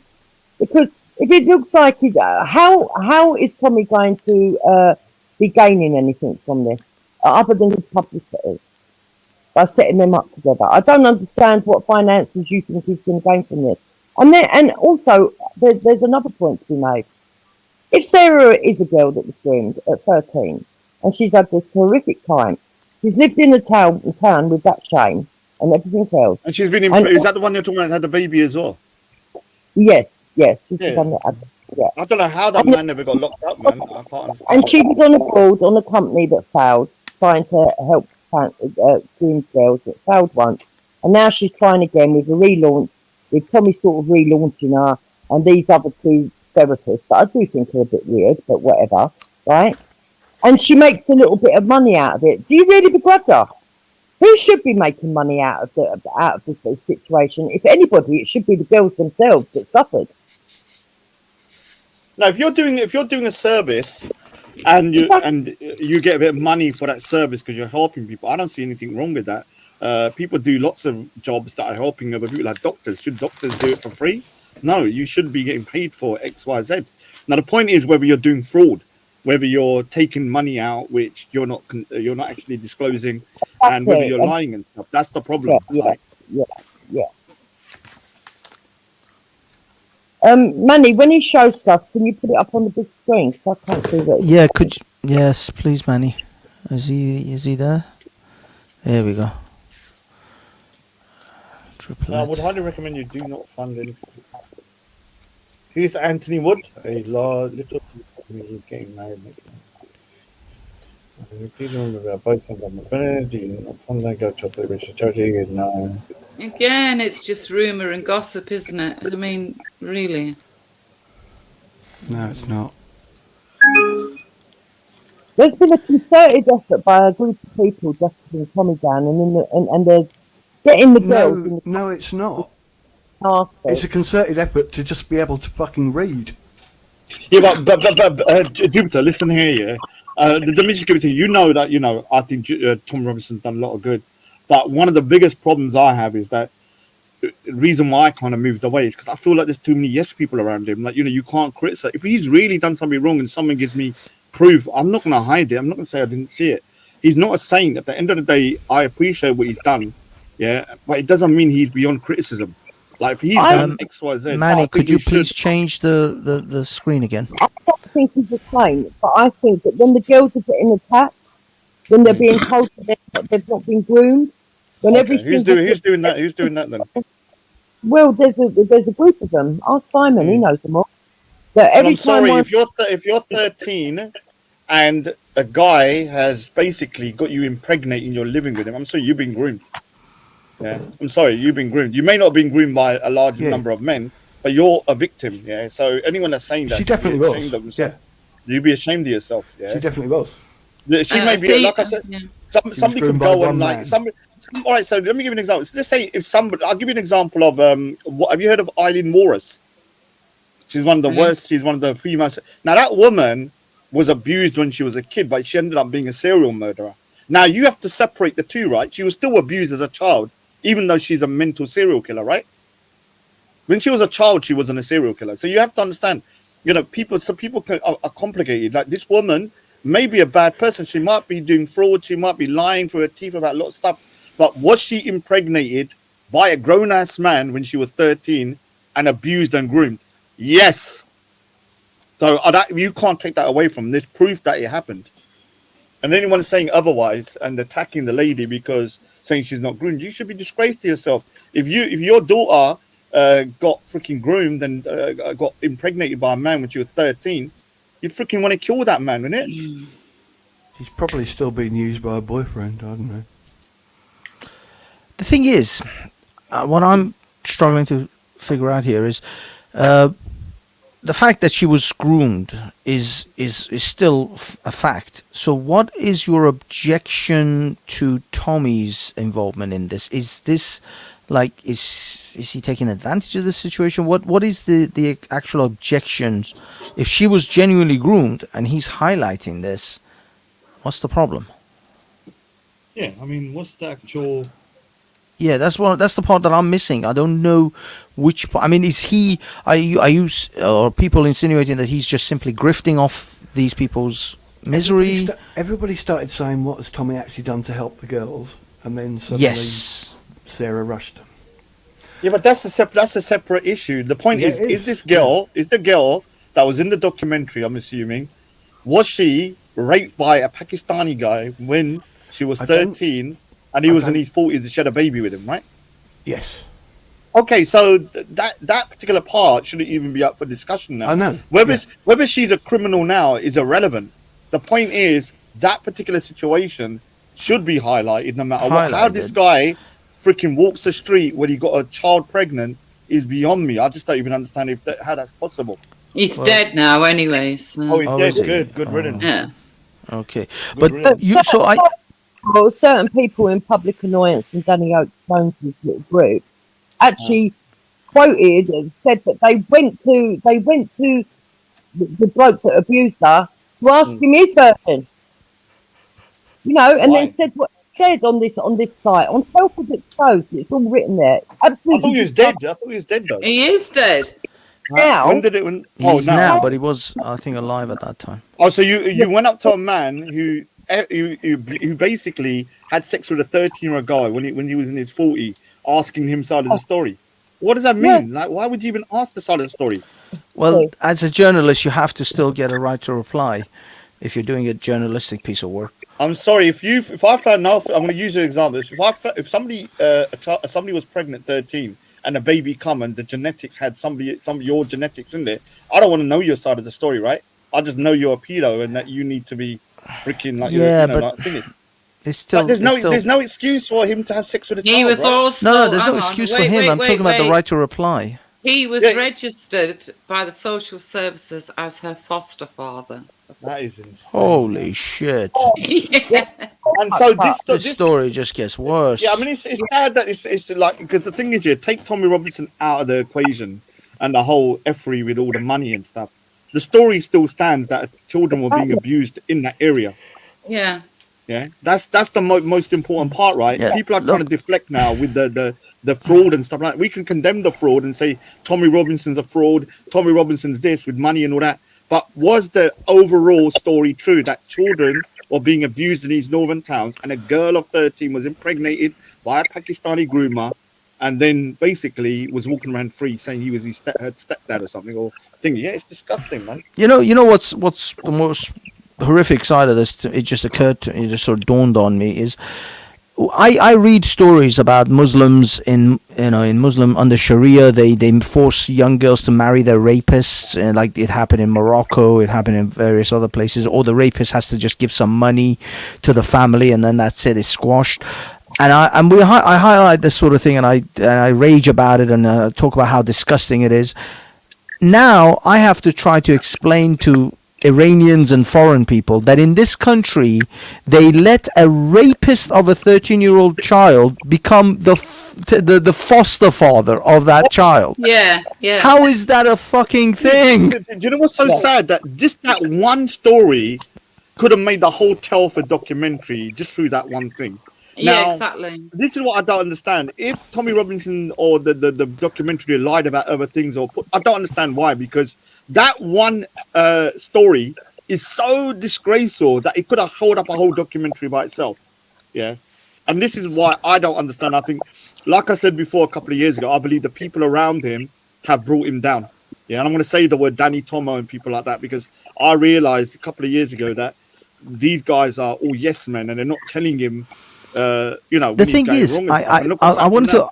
I want to acknowledge, I want to address that actually, Raj, about yes men. The problem is with someone like Tom, at least this is my impression, that if you have the world attacking you on a 24/7 basis, like everywhere you look, every newspaper, every article, every video that's ever been made about you is just hate, hate, hate, then I think it is only human to surround yourself with people who at least give you some degree of confidence or some degree of affirmation, and that then leads to just surrounding yourself with yes men, because the world at large is just hating on you all the time. And that's where you can't differentiate between some people who are truly your friends and are trying to give you good advice and not trying to be yes men, or they're just hating on you again. I mean, I think anyone who tried to go against Tommy's ideas, he would just dismiss them as, oh, okay, this is another hater on me. Yeah, but you look, you know, and I know as well. Like, we have a lot of haters, and it's good when people are around you that support you. But the people I have around me who support me also tell me, maybe not publicly, Raj, maybe you should. And that is the true kind of nature of a real friend, right? When you're thinking the people. I want to add this, Raj, right? Earlier on, we had a situation with Anne-Marie Waters. We've done something really stupid. It was her own fault. She's got criticised for it. With hindsight, everybody's got the answers of what she should have done. She should have known before, and therefore she's got to take full responsibility of that, right? The Patriot thing. Right? Yeah. Hold on. He's doing anything to the groom girls other than talking about the situation, right? He's been criticised for that. So he then does the right thing and says, actually, that's a good point. I'm going to try and do this. Now, whether we want to be cynical and say, okay, he's done that because he wants to keep his hands clean or make himself look good, whatever. The fact that some good would have come out of this for that girl, possibly, has now been ruined because this particular little group went to the place that the therapy and the counselling was going to be happening. You are so trivial. If you understand the Tommy Robinson connection and stop those people allowing their cabin where it was going to take place to be rented out. And I think that's absolutely disgusting. It's actually affected a groom girl. And you think you can close down people and their point of view and their freedom of speech, and you can't. No, I don't. Yes, you do. The first thing you said the other day was he had public annoyance in there. He's in bed with him. First time I've ever spoken to him, or I've never communicated with him in text or voice before that point. He's in bed with them. He's part of their crew. Oh, no. If you're exposing these lies, that's fine by me. Let me say. I've got my reasons. I don't believe you. I don't give a fuck, love. Can I just say something? If you're exposing lies and stuff, I want to know the lies, right? But what I don't like is people then kind of like, belittling a woman or who's a woman now, her actual real abuse to score points.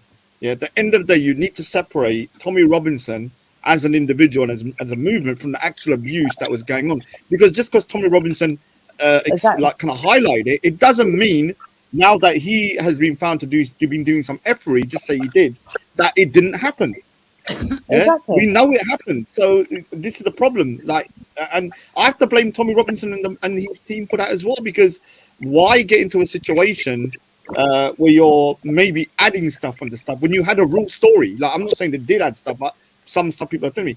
You got a story. You've got the story that if you showed the newspapers that a 13-year-old child was impregnated by this dude, this Pakistani guy, and then they made him basically, the stepfather or whatever. That story is freaking dynamite. Whilst I agree with you on premise, Raj, doesn't it seem a bit suspicious to you that this group has called out every single grooming victim that has spoken to Tommy, right? Now, let's say that they get what they want and Tommy Robinson goes away. Who's going to speak for them? Because after seeing what Danny Hopes Jones You're wrote, not even thinking about what will happen if Tommy goes away. You can't see the fucking bigger picture. You can't read a fucking company's house entry. Jupiter, Tommy Robinson, whether he's here or not, no offense to the dude, he's done a good job up to this point. Hold on, let me finish what I'm saying. I'm not the Naga stuff. I've never argued with that, Simon. I haven't got a problem with everybody saying about the things, but we'll get onto that discussion in a minute. We can explain But you say that it's the connection, which I would agree with you on to some extent. That's not my problem. My problem is that Danny Oakes-Jones then went on to Telford Exposed and wrote the most horrible stuff about this woman, saying that she wasn't groomed, that she chose to run away from home. Her parents tried to get her back, she wouldn't go. Well, obviously, because she was groomed, yeah? The girl you met who had a baby. Yeah, the 13-year-old, Yeah, whoever right? said that, you're out of order, man. And that's what calls her out. That's my bone of contention. That's what I didn't like. The fact that you keep attacking the girls, yeah, and then you want to say that you're there for the girls. No, the only thing, all you've got are concerned about is bringing Tommy down, and you don't care how much that damages actual true victims, and that is what I don't like. The thing is that look, if you're a child of 13 and you've been abused and you got pregnant, you're going to be mentally a little bit unhinged. Now you've got to take that into account when you're dealing with somebody of abuse, right? Like she might be in Stockholm syndrome where she sees her abuser as somebody that was helping her, and then later on in life she realized, okay, this person isn't helping me. He was actually my abuser and stuff like that. Like you've got to take that into account. It doesn't mean you let them get away with efferys, of course. But if you're keeping attacking them for, oh, you're lying about grooming, I'm sorry, man. If you're doing that, and we know a definite that she was impregnated at 13, then you're out of order, man. It's sick to do that.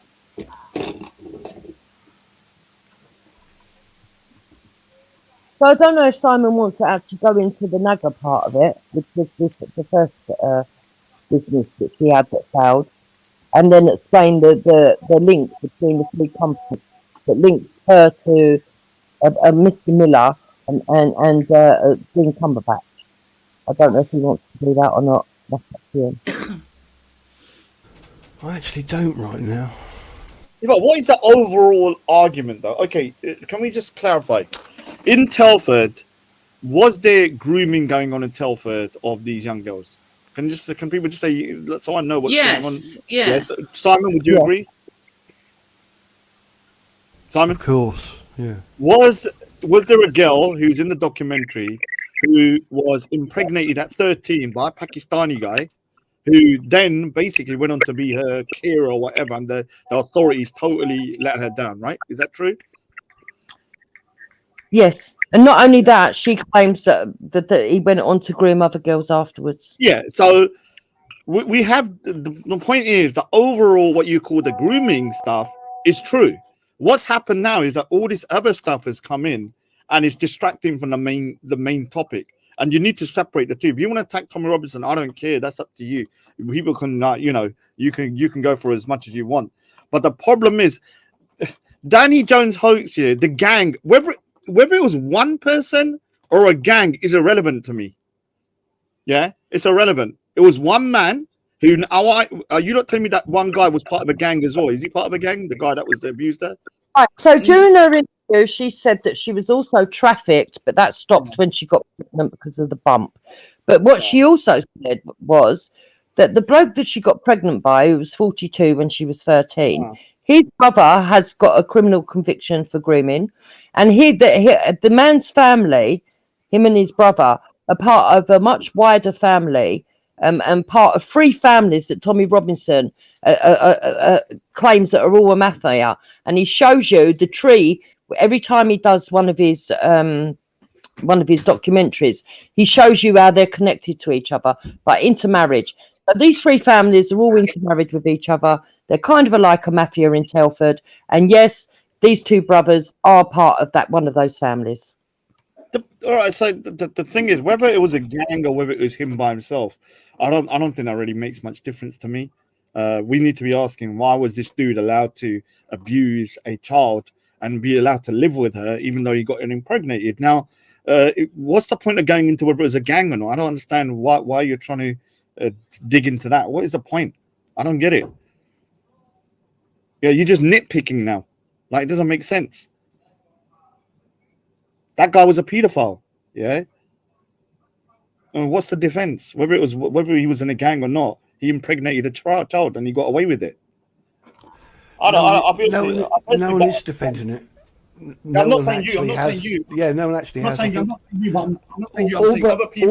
All this happened because of a comment Danny wrote, and he said she wasn't groomed by a gang. Right, so if he And said she then wasn't it groomed got- by a gang and said, but she was groomed, okay. And the point is, she's a child that was manipulated, whatever you want to think. Yeah, she was manipulated she into was. having a relationship with this dude. He got her impregnated and then become her carer somehow. The point He is, says she was groomed. because she ran away from home and her parents tried to get her back. She didn't go. What does that mean? There's so look, when you're in these situations, when you got Stockholm syndrome, there's so many cases of people are running back to their abusers. You know, domestic violence, all this. You can't use that as an excuse that she's wrong or she was lying. So many people go back to their abusers, not realizing that they're abusers. So what is that argument? I don't get it. In fact, it shows that she was probably mentally disturbed. Yeah. And then Danny got upset because I said, if this is the mentality of, because he actually lived in Telford, he's a white guy who lives in Telford. I said, if this is the mentality of men that live in Telford, then I can understand why it took so long for these girls to speak out. Because not only did they have the Muslim community, or the Pakistani community, whatever way you want to label the groomers, the groomers and their families, that were closing in this mafia to make sure that justice wasn't served. But Danny Jones is now saying she was groomed by a single man. So if he says that, fair enough, man. Whatever. As long as he agrees that she was groomed and abused. He absolutely and totally does. And he said he absolutely should have gone to prison. And then Moon accidentally read out it saying he never should have gone to prison. And then a whole bunch of fuss happened. The second part was never my bone of contention. So Moon said something, we put it on screen, and I also read it out on that stream correctly twice, and we also gave people the link. So it wasn't about the second part. There were words added and there were words taken away. And the point of my stream the other day was to give him a chance to amend himself and to correct what he had written. Sorry? Oh my God. Sorry, Simon, could you repeat that, please? The point of the stream the other day was so he could amend his mistake. Because people read it, they added words, they omitted words, and Danny himself admitted he should have added a word and did it live on air. And that was part of the point of our little structured That was stream. one woman on my panel who misread it, but I read it twice correctly. So who's they, Simon? Because I'm not trans, nor is Moon. Yeah? Sorry, what? Our pronoun. What are you talking about, pronouns? Well, because you're calling us they. It was one person who did it. Yeah, but can you not just clarify? Is there just to make it clear? Is there a grooming problem in Telford? Yes. Okay, that's all we need to know. Now the rest of it is other stuff that is basically effery going on around it. Yeah, which is distracting from the main issue. Now Tommy Robinson isn't the be and end all of highlighting grooming. Other people can do it and other people can have done it. Correct. The point is, if he's messed up and he's doing stupid things fraudulently, that doesn't take away from the fact that there were still groomed victims. And this is what's But it will damage. But it will damage. It will damage the survivors' movement, and that is what is important. Right, so yes, it will damage, but it will also show the real people that are excusing grooming and noncery because they equate Tommy Robinson being a fraud to then saying the whole thing's a lie, which is a false equivalency. Where Tommy Robinson committed fraud in all this stuff. What's that? Sorry, I can't hear you. Well, ask Simon where Robinson committed the fraud in all this then. But the point is, Danny Jones says no real victims are coming to Tommy. So that woman who got raped by a 42-year-old, is that not a victim? I don't understand. You're making sweeping comments. They're doing it again. See, he's doing it again, and this is why I don't like this little group. No, you just said, Simon, can you not see the problem with Danny Jones' writing? He's now saying there's no victims came to Tommy Robinson. I'm not even looking at the comments. I'm saying if he says no victims, yeah, and then he's earlier just said that girl was part of it, she was groomed. I don't understand where he's coming from. Okay, whether she's part of the grooming gang victims, the point is this individual, this particular woman wasn't lying about being groomed, right? Yeah. So basically, Raj, what the issue is that there's a group of them that don't like Tommy Robinson, okay, for their own personal reasons. At the end of the day, they might have some political truth. Because the Naga stuff, understand what's happening, right? But that's by the by. The fact of the matter is that they are attacking Tommy Robinson anyway. They don't really care about the girls, okay? And they seem to think that the girls that Tommy has spoken about don't deserve to be spoken about because they're not pure enough. You know, the first one they moaned about because apparently her son was supposed to have been had a brothel or something. But that's not her, is it? And if the family ends up dysfunctional, is it anyone? They're gonna end up. It's not whether they go, if they are gonna. People of abuse end up dysfunctional, right? We've seen it time and time again. They will either turn to drugs or stuff. So having this narrative that an abuse victim has to be a saint is freaking disrespectful and stupid.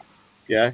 The people of abuse tend to become more dysfunctional. So they might even go on to do crimes as they get older. You see it all the time where people have been abused when they're younger and then they go to substance abuse or do stuff like this. So the people who are being groomed or the victims, they don't have to be saints in order to be a victim.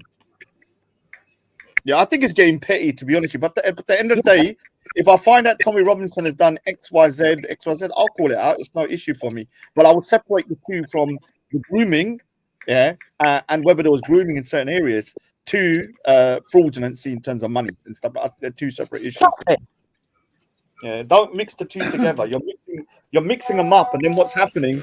You're actually damaging the kind of reputation of the grooming victims, that have been suffering anyway. I think from what I'm gathering, am I correct? The biggest gripe here is that this individual wasn't part of a grooming gang, but just a simple individual, Jimmy Savile. So really, I mean, I don't really see. I mean, I can see where it would affect Tommy's, griff, because he's all about the grooming gangs, and this is just simply pointing out a nonce. Which if that's the case, then there's like a million of them in this country that you can go after.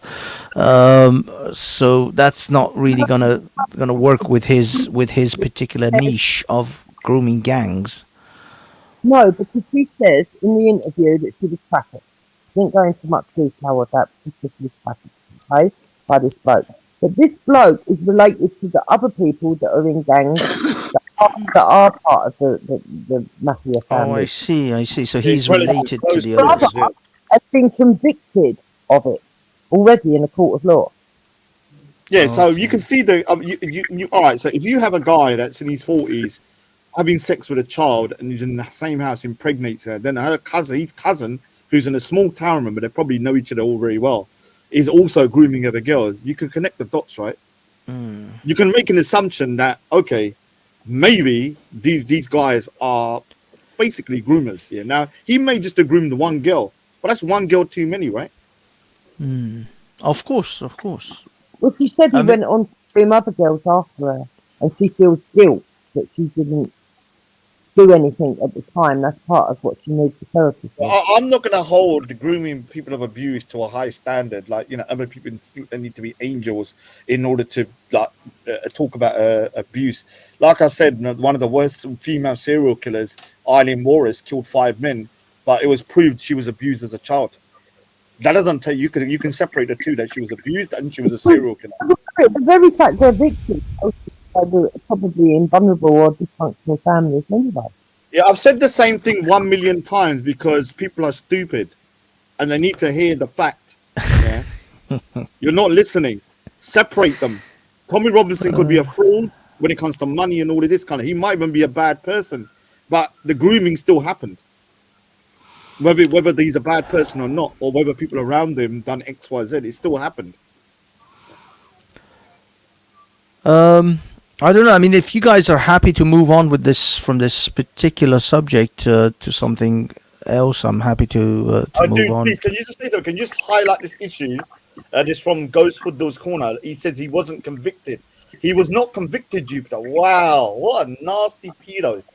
He says he was not convicted. Her husband wasn't convicted. Not husband. The father of the child wasn't convicted, but his brother was.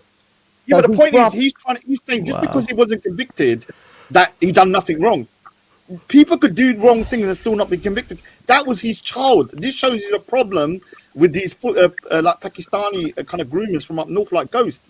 He's saying just because he wasn't convicted, that he basically didn't do nothing wrong. Disgraceful stuff. This is why there's such an epidemic up there. Yeah. Nasty, man. Anyways, what do you think of somebody getting taken out of the park for saying the word fuck? Yeah, I did actually look into that. It is actually a public disorder offence to swear. I didn't even know that. If the police Yeah, but why are they insisting who they're taking out then? Yeah, I don't agree with it. Don't get me wrong. I'm not saying I agree with it. I'm just saying that I thought originally it was like absolutely freaking way beyond their kind of like their kind of what they could do, but they can actually do that, which is crazy because people swear all the time. But at the park. Yeah. Oh, you mean that guy that got carried out? No, they took him out because he was a bit of a Tommy lad, and he'd also earlier on said like we're gonna citizen arrest Omar, and I think the police either got the wind of that or they they generally just didn't like his attitude. That guy's been kicked out of Speaker's Corner like 50 times. But this time I listened to it, and all he said, "I don't give a F word." And they said, well, we're taking you out. I mean, I don't believe. And there was no one else around him either. So you can't even use the excuse that he was causing distress to children and other people. So I do think the people are going beyond their kind of remit of what. And on the same day, there was Uncle Omar sitting there with his fat mouth. You bastard this and all that. Motherfuckers, shit, bastard. Yeah. And nothing was done. Dude, can you just give me a favor, Manny? Can you just highlight the comment? He was not convicted, Dupe. He was accused. Because I think that comment is so important in terms of the mindset of the groomers who believe that if you don't convict someone, they've got away with it. It doesn't mean anything bad has happened. Yeah. What the hell is that? A man has been proven to have impregnated a child. And now he's saying he was accused only. What does that mean?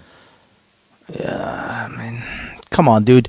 You know how many times I get messages from this guy called Joe Bass or Joe something from on Twitter. Every time I had a conversation, that time I had a conversation with Abbas and Imran at Speaker's Corner. These guys were just they send me videos after videos of Muslims justifying 9-year-old marriages. I mean, the nonsense that these people try to justify is unbelievable. Dude, before I forget, have you watched the new Ricky Gervais comedy stand-up? show? Yeah. Dude, did you hear I'm not going to lie, there's not very often that I get shocked. Did you hear what he said about Hitler as a baby? How do you mean? So let me just say something. You know your comment about the picture?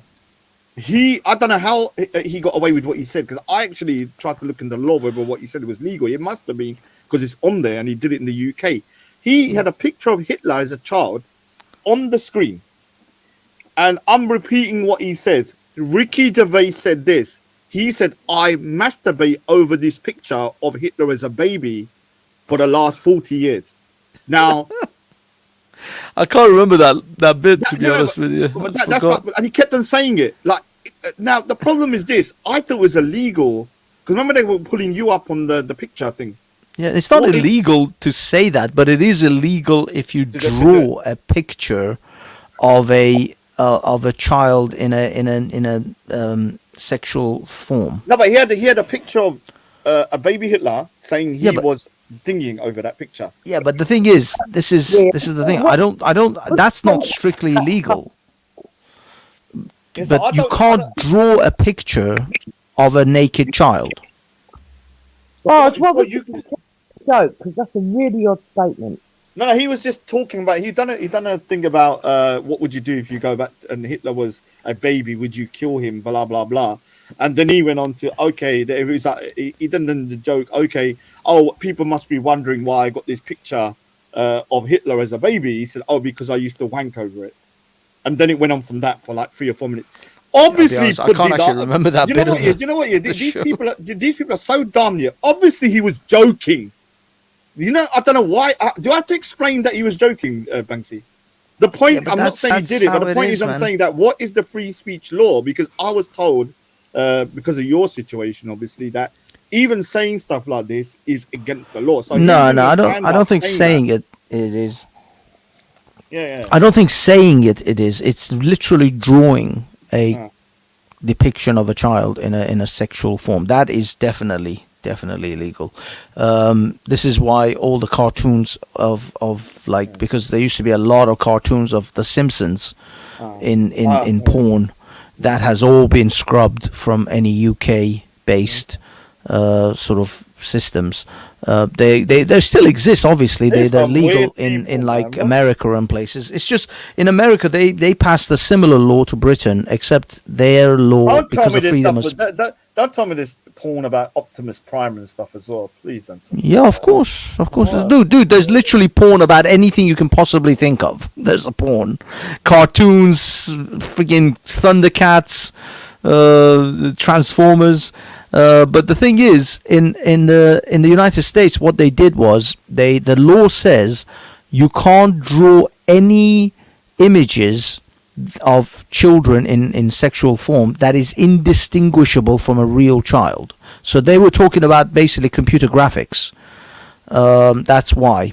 But as far as Britain is concerned, no, anything. You're talking any cartoon, any depiction in a sexual form. But that not what Ricky Gervais said, because obviously that was just a joke about a picture that he already has, kind of like what I said. Child, though, so. But yeah, but you can't. Even though it's hit, and mine was even less egregious than his, because I was talking about a stick figure that I would draw.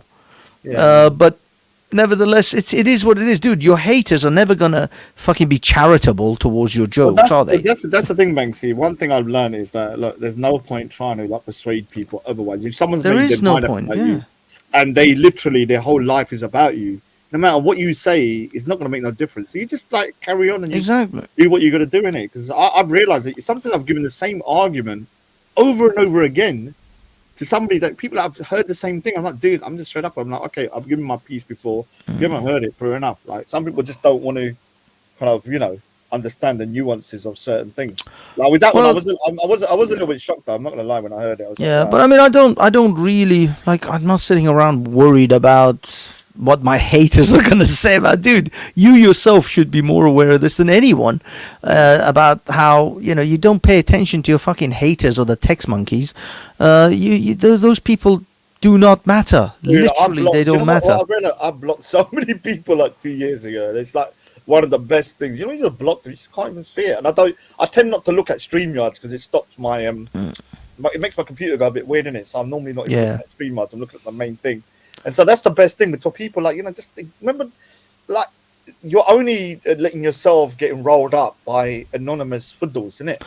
I'll be honest, I don't even block them. I'll be absolutely honest with you. I don't even block them because, to be perfectly honest with you, occasionally, not most of the time they're full of shit, but occasionally, they say in every mound of shit, occasionally a diamond appears.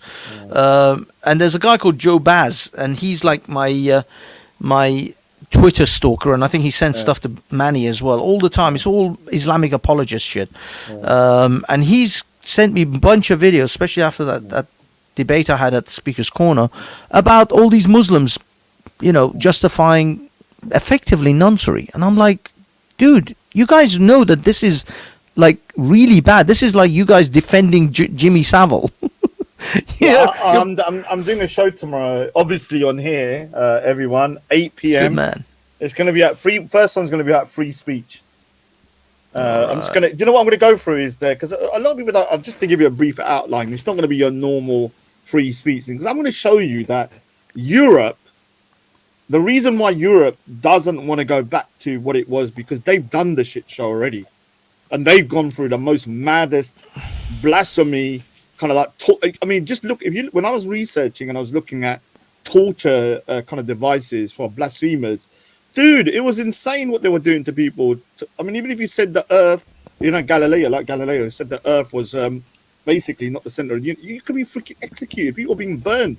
So this is why Europe has been through like the most maddest kind of what you call free speech battle. and they've come out of it kind of not relatively kind of like, you know, intact. But why would they go backwards? Yeah. Well, it's because people you see, when you're fighting for something, like I'll give you an example. In the United States, I don't know so much in the UK, but certainly in the United States, vast majority of the black people vote. They vote because they got the right to vote quite recently in historical terms, and they fought for it a lot. Especially the older ones, they always try to vote because they know how important and how precious that was, because they had to struggle to get it. It wasn't easy. Unfortunately, the subsequent generations, and I'm talking politicians as well as judges and lawyers and all the rest of our major sort of people that run the major institutions in our society, have been effectively spoiled children. They never fought for freedom of speech. They never died for this gift. They didn't die. Nobody in their family probably even had to die to get the right to vote. So most of these people don't appreciate what this is.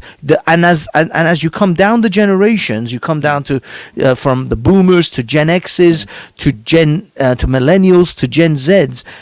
None of them appreciate this. Admittedly, I think some of the Gen Zs are beginning to appreciate freedom of speech because of the cancel culture of the internet. So they're beginning to recognize how important it is. But the millennials and the Gen Xs, they grew up in this. I mean, to be perfectly honest, if you really want to blame anyone for the shitty state of freedoms in Europe and America, it's mostly Gen Xs. Because the Gen Xs were raised by the people who were hippy dippy fucking pot smokers, and they lived a very comfortable they didn't have they haven't had to struggle for any of the freedoms they've got.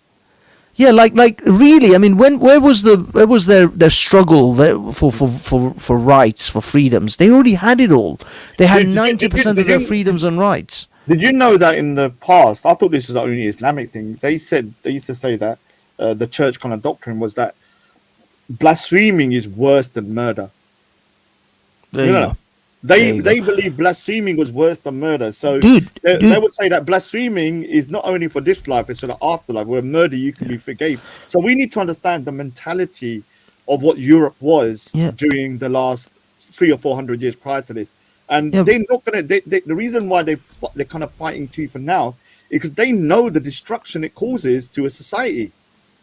Yeah, I mean, Raj, you know that in the Bible, Jesus said you can be forgiven for any sin except denying the Holy Ghost. That is the only sin that God will not forgive you for.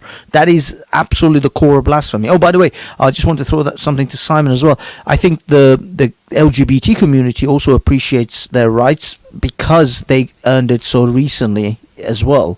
Maybe I mean, in all honesty, maybe that's why they need the pride and the celebration, because it's so still recent in their I need to pick up the phone lifetime. Yeah, no worries. I don't know. Oh, sorry, go on, Simon. I just don't care about it.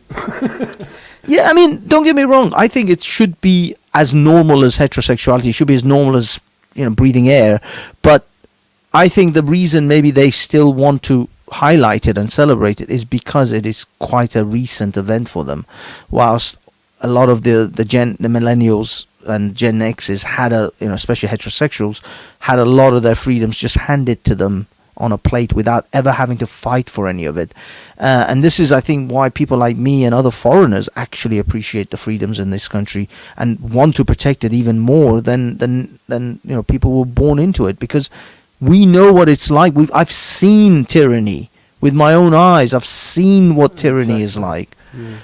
It's a horrific society to live under. It's just unbelievably bad, and I don't want anything to do with that bullshit. I don't want it anywhere near me. And to be honest, and I know that Muslims say I have a specific disdain for Islam because of my personal history, and I'll admit to that. I'll say, yeah, maybe my view of Islam is even more tainted, but Islam itself is a terrifically bad idea on so many levels. I've been thinking about this because I've been thinking, why is it that You know, in essence, I mean, all religions, like, you know, why do some religions get attacked more than other religions? Like, you know, you don't really see people attacking Sikhism or attacking Hinduism in the same way in the West. And that's because Sikhs and Hindus don't go around chucking a religion down your throat.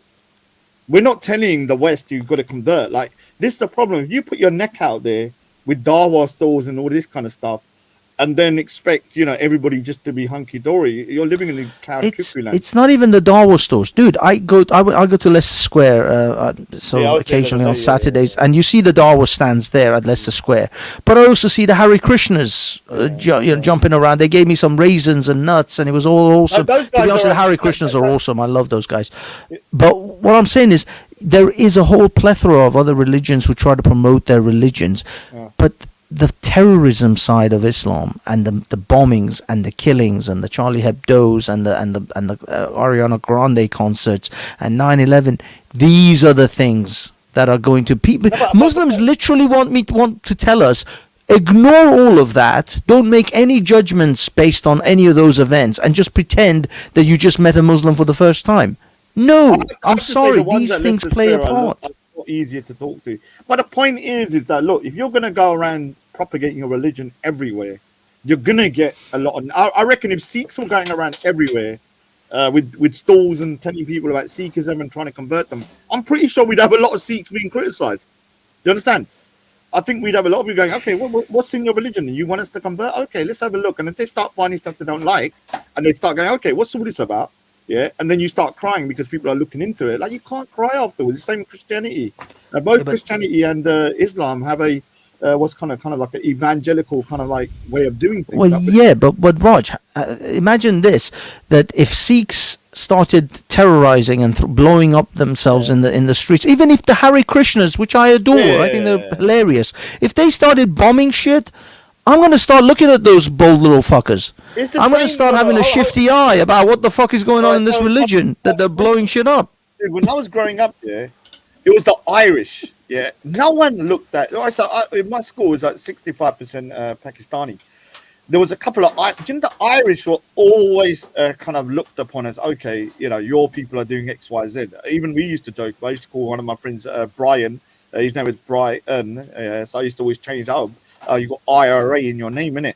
I used to always make fun of him. And so in the 90s, when you looked at Irish people, unfortunately, you know, you had a little bit of, okay, what's going on here? It doesn't mean it was right. The point is that, yeah, you can't take away the terrorism. Sikhs are blowing themselves up in London and stuff like that. I'm pretty sure Sikhs will be getting backlash as well. Yeah, well, sorry. Hold on, let me get back up here. Yeah, exactly. This is the problem. Muslims, they think that every time you meet a new Muslim, you're going to start with a blank slate of no knowledge about the whole of, you know, the Islam as a whole. No, you're not. I'm sorry. People make judgments. When you consistently do a particular thing, they will label you that thing. If Muslims were constantly giving out flowers in the streets, you would associate Muslims with flowers. That's just human. It's ingrained. It's the human brain. It's ingrained in our DNA. Like, we've known from, like, you know, the dawn of man that if something isn't biting you, you're gonna be more. So, say if you go up to a plant and every time you touch it, it stings you, or you get a nettle, you're not gonna go to the plant. But if you go to one that's, you know, you get something from it, you're gonna be more, let's say more kind of like affectionate towards that. Like, we're hardwired, isn't it? Like, exactly. It's human nature. We are pattern recognition machines. Our brains are pattern recognition machines. This is why we see faces in all sorts of different things, like that face on Mars. We see faces in clouds. We see little shapes of bunnies and I don't know, dogs and stuff in cloud formations, because we want to recognize things that we're familiar with. Now, can I just quickly just speak to Simon? Can I quickly Simon. Hello, mate. Dude, you're the resident gay, obviously. Yeah, sorry to point that out, but I'm talking about gay issues. Again. Now, no. What? We'd all forgotten. Yeah, we don't even. The thing is, whenever I talk to someone, we never talk about the gay thing. Yeah, it's not really relevant, but this time it is. Just want to bring it up. Now, one of the other things I'm going to bring up, I'm going to kind of make the argument, is that people talk about if you say XYZ about Muslims or any other group, and they get attacked, then you're responsible for them getting attacked, right? You know, when they say, you know, oh, you said X, Y, Z, you critique this, so if a Muslim gets attacked, you're responsible. Can we not use the same argument for gay people? Because just the other day in Norway, 2 gay people were killed because in the Quran and in the Bible, or whatever, the thingy, it says that the gay people are what? That the people are Lot. They'll be killed. They were killed before. So can we not make that same argument then? That because you're propagating that to children, because I've seen videos of the story of Lot on children's channels where they're showing gay people being murdered with rocks and stuff, right? Isn't that the same argument could be used by the LGBTQ community? Will you speak, Simon, for the LGBTQ community? No. Can you not? Can you speak for yourself? Well done. What about for yourself? What about you for yourself then? I couldn't possibly speak for the entire. What about for yourself? Would you say that if your books are telling people that the gay people are the worst of people and that they should be killed, then if anything happens like what happened in Norway, I'm sorry, you can use the same argument that it's because of your religious text that those people were murdered. Do you see the slippery slope though in terms of free speech? Obviously, yeah. I've witnessed it too many times. I'm bored of it. If you're saying that, you know, that gays are an abomination and they should be murdered, and in Norway someone kills the gays, then I'm sorry, then I can say it's your rhetoric that has caused the murder of those gay people, and same in Orlando as well. It's like those Christian preachers everyone got really excited about getting arrested at Pride. I was kind of like, okay, he's cool to do that, until his replacement started going disease people through the mic, and I kind of thought, I don't really think you're a Christian, are you? And all the gays were jumping up and down going, we love you, and I kind of thought that was quite funny. And I had to pour a pint of beer in his speaker, to be honest. You did? No, I would have. I would have. Quite happily. You know, these people, it's like, I'm a Christian. It's like, well, what verse is that in the Bible? Do you know what I mean? And then someone was filming them and getting all excited and going, you'll learn to be afraid of the Christians. And I kind of thought, I don't really think that's the attitude. Do you know what I mean? And even in, I noticed Tommy, me take it back to Tommy, doing the Gays Against Grooming interview, which I thought was quite good. I quite like Gays Against Grooming? Yeah. What? I didn't even know that. Well, about the whole transgender blowing up and taking over from the L, the G and the B, and you know, whatever. That was quite good, but then there's a whole bunch of Gays Against Grooming people getting a really hostile reception on Getter from people that are just like, we don't give a fuck. You know what I mean? Yeah, this is the problem though. There is. I mean, in the right wing groups, there is homophobia a lot. I mean, you know that in Colette's lot, they're all fucking. The problem is usually they're the ones who are found to be sucking cock somewhere, and that's the. Exactly. Have you guys seen the downfall of Jesse Lee Peterson? Well, Jesse Lee Peterson. Haven't you guys seen that? I covered it on this show. Jesse Lee Peterson is a fucking homosexual predator.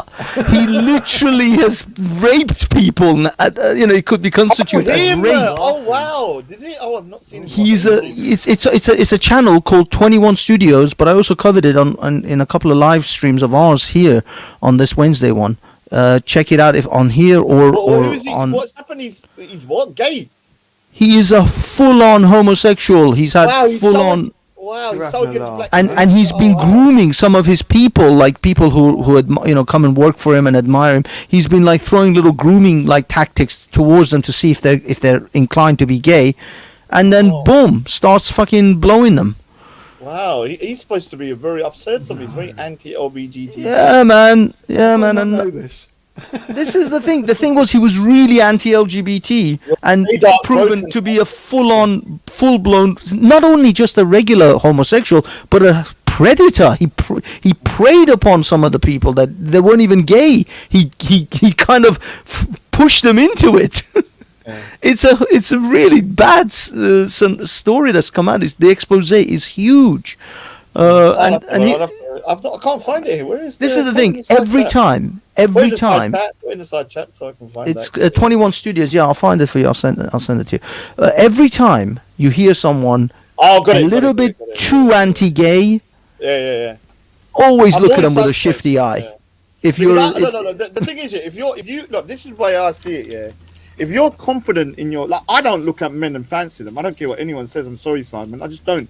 So I don't have any issue. I don't have no issue. I'm just saying. I'm sorry, Simon, but I don't find you sexually attractive. I don't have any issue. Like, I don't have any kind of, like, you know, in my head going. I would love to, but I just don't. I think a lot of these guys that are very homophobic have, like, sort of tendencies, maybe bi, and so when they're around gay people, they're getting kind of, like, I don't know, these weird feelings and stuff. So they're getting angry with themselves. They're not comfortable in their own sexuality. Which is why, you know, like, they've been trying to be hyper masculine to kind of prove that they're not gay or something. Yeah, it's just weird, man. Maybe that's what it is. But Jesse, I mean, this is the thing. This is what, like, you know, that there was that other preacher. Oh man, I forgot his name. Years and years ago, where he challenged Richard Dawkins on, like, you know, he runs this. He used to run this mega church. Thousands of people used to go to his church. And he was found that he had a masseuse that would come round and, you know, take care of business. I forgot his name. I forgot the guy's name. I mean, the thing is, it's only one video, so until I see more, I mean, it's good thing. Oh, another thing I wanted to ask you, Banksy, because obviously I'm doing the free speech thing yesterday, and I want to prove that, you know, blasphemy laws can go awry. Also, there's the quote in the Quran about basically people that are not Muslim are the vilest of creatures. What is it? What's the word they say? What is it when they say we're the worst of creatures? Yeah. Yeah. But you're looking for that verse. No, but what I'm saying, if you was to go down the rabbit hole of free speech, I'm trying to show people how crazy it could go. Say if there's a blasphemy law, or say hate speech, I could then say, isn't that hate speech against me? If you're calling me the worst of creatures? Of course, but the fact is that this is the problem. It's the hypocrisy of hate speech, is that it's not applied actually fairly anyway.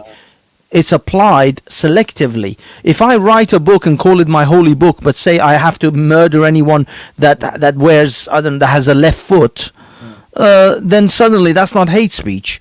But if I just go out and say murder everyone that's got a left foot, it's now a hate speech. This is nonsensical bollocks. Literally, the Islamic text talks about how to kill gay people. Yeah, I mean, this is why I'm going to argue the thingy. Muslims should want free speech, because if free speech gets out of control, and we use it uniformly, their religious texts are going to be censored, right? Could be in the end. If you're looking at the nth degree, yeah. It could be sent in India. I'm going to go over what's going on in India. India is a total shit show at the moment because of blasphemy. Pakistan is a total shit show because of blasphemy. Do you know why? Because it starts with a little blasphemy for one group, and then the other group, it will either start expanding to include lots of other groups. So I'll give an example. In Pakistan, it was originally supposed to be a Muslim state. Then they started persecuting the Ahmadiyas under blasphemy. Then the Christians, then the Hindus, then the Shias, yeah? And now it just keeps on going on to the point that anyone that disagrees with the mainstream version of the religion is going to be a blasphemer, and they're killing people. You know, the other day, Samsung. Have you seen the thing about what happened about Samsung? Samsung, as in the company Samsung. Yeah. Let me show you what happened at Samsung. So in Pakistan and India, I mean, Pakistan still takes the biscuit. India is going that route, which is sad. Yeah, I mean. I'm not gonna lie. Even Sikhs, I'm worried about Sikhs as well. Some Sikhs I think are kind of getting influenced by this madness of, like, spazzing out and killing people for blasphemy. Like in India, it's happened as well. Like, it's just madness. Like Hindus are doing it. It's just like getting like and it's because of, I think people think that if you don't defend your religious figures through violence, you don't love your God. You understand? You don't love them, and I think it's the opposite, in my opinion. But that's how it's always been. Samsung blasphemy. Let me just show you what. Dude, there is a. I used to think it was a Quranic surah, but there is an actual hadith that says, when the martyr dies in fighting for the cause of Allah, when he goes to heaven and Allah asks him, "What is it that you want?" He will ask so that he will ask to be reincarnated into on earth, so that he can be martyred again for the cause of Allah. Share the screen. Now imagine a company like Samsung who, Pakistan needs a lot of investment. 27 Samsung employees detained for committing blasphemy by using a Wi-Fi network name insulting to Umayyad Caliph. And they started going around Pakistan destroying everything to do with Samsung. Yeah, ripping down posters, destroying property. I'll show you. They were just going around mad, because it's an offensive QR code against Islam. Like, it was an offensive QR code. Yeah. It was an offensive. So let me just. No. I think the Wi-Fi that they were connected to had a derogatory name, because you can change your Wi-Fi name to anything you want. I could call it Banksy's asshole. After news of alleged blasphemy, Samsung Pakistan spread, scores of Islamists from the radical Belri organization Tariq Elevate Pakistan went on the rampage in the mobile market of Karachi, Pakistan.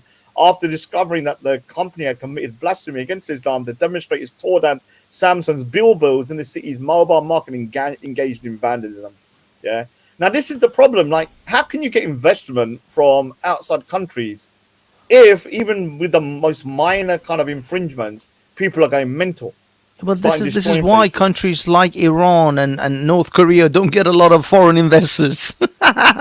Why do you think these countries are failed? Pakistan is essentially a failed state. Pakistan is not it is a failed state. It's had more dictators than it's actually had elected officials. Yeah, I think they've also got like 20 or 30 loans from the IMF. And China's got them in debt. China, yeah. And they're constantly being bailed out effectively because, as I said, it's a failed state, and the government would basically go bankrupt if they weren't being bailed out by these. Yeah, but the sad thing is, India is now becoming a Pakistan, and it's ridiculous. Like, India somehow, for the last, since the inception, has got away with this madness with blasphemy. Now, because you know about the Nupur Sharma situation. I mean, you know about what happened, and that's escalated everything out of control now. The people who are calling for Nupur Sharma to be arrested, they're now arrested as well with the same law. What? So the law is hurting religious sentiments that the British put in. I think it's Section 3. That law is what they were getting to use to arrest Nupur Sharma. You know, the lady that made that. Yeah, the lady who talked about now, Muhammad. Some of the people that made the complaint, when they started the Hindus started looking into their Twitter background feeds, they started finding stuff about Hindus. So what do? They put now a complaint against them, and they're arrested. Yes, because most of these Muslims say all sorts of heinous shit about the Hindu religion, and they constantly get away with it. Yeah, but the problem is, this is turning into a shit show where everybody is now pointing fingers. You're blaspheming, and this is why blasphemy laws, unless you got a homogenous population, cannot work. Yeah? It can't work. As much as I don't want people to cuss my religious figures, I can't expect, if someone cusses my religious figure, I'll just cuss theirs back if I have to, yeah? But with atheists and stuff like that, what can we do? You're going to burn in hell, right? If I truly believe, you're going to get punished in the hereafter for your madness. And this is the thing, like Europe has, and this is the argument I'm going to try and make tomorrow, is to kind of show, because I don't think people really understand how backward Europe was 500 years ago, how they were killing people for the most minor infractions if they were talking about religion and stuff. Like the blasphemy laws here were like insane. They will burn you at the stake for minor things. Yeah. Absolutely. I mean, this is the thing. Again, most people don't remember these histories. They say those who forget their history are doomed to repeat it. This is the reason. I mean, there's a woman called not Pamela Geller.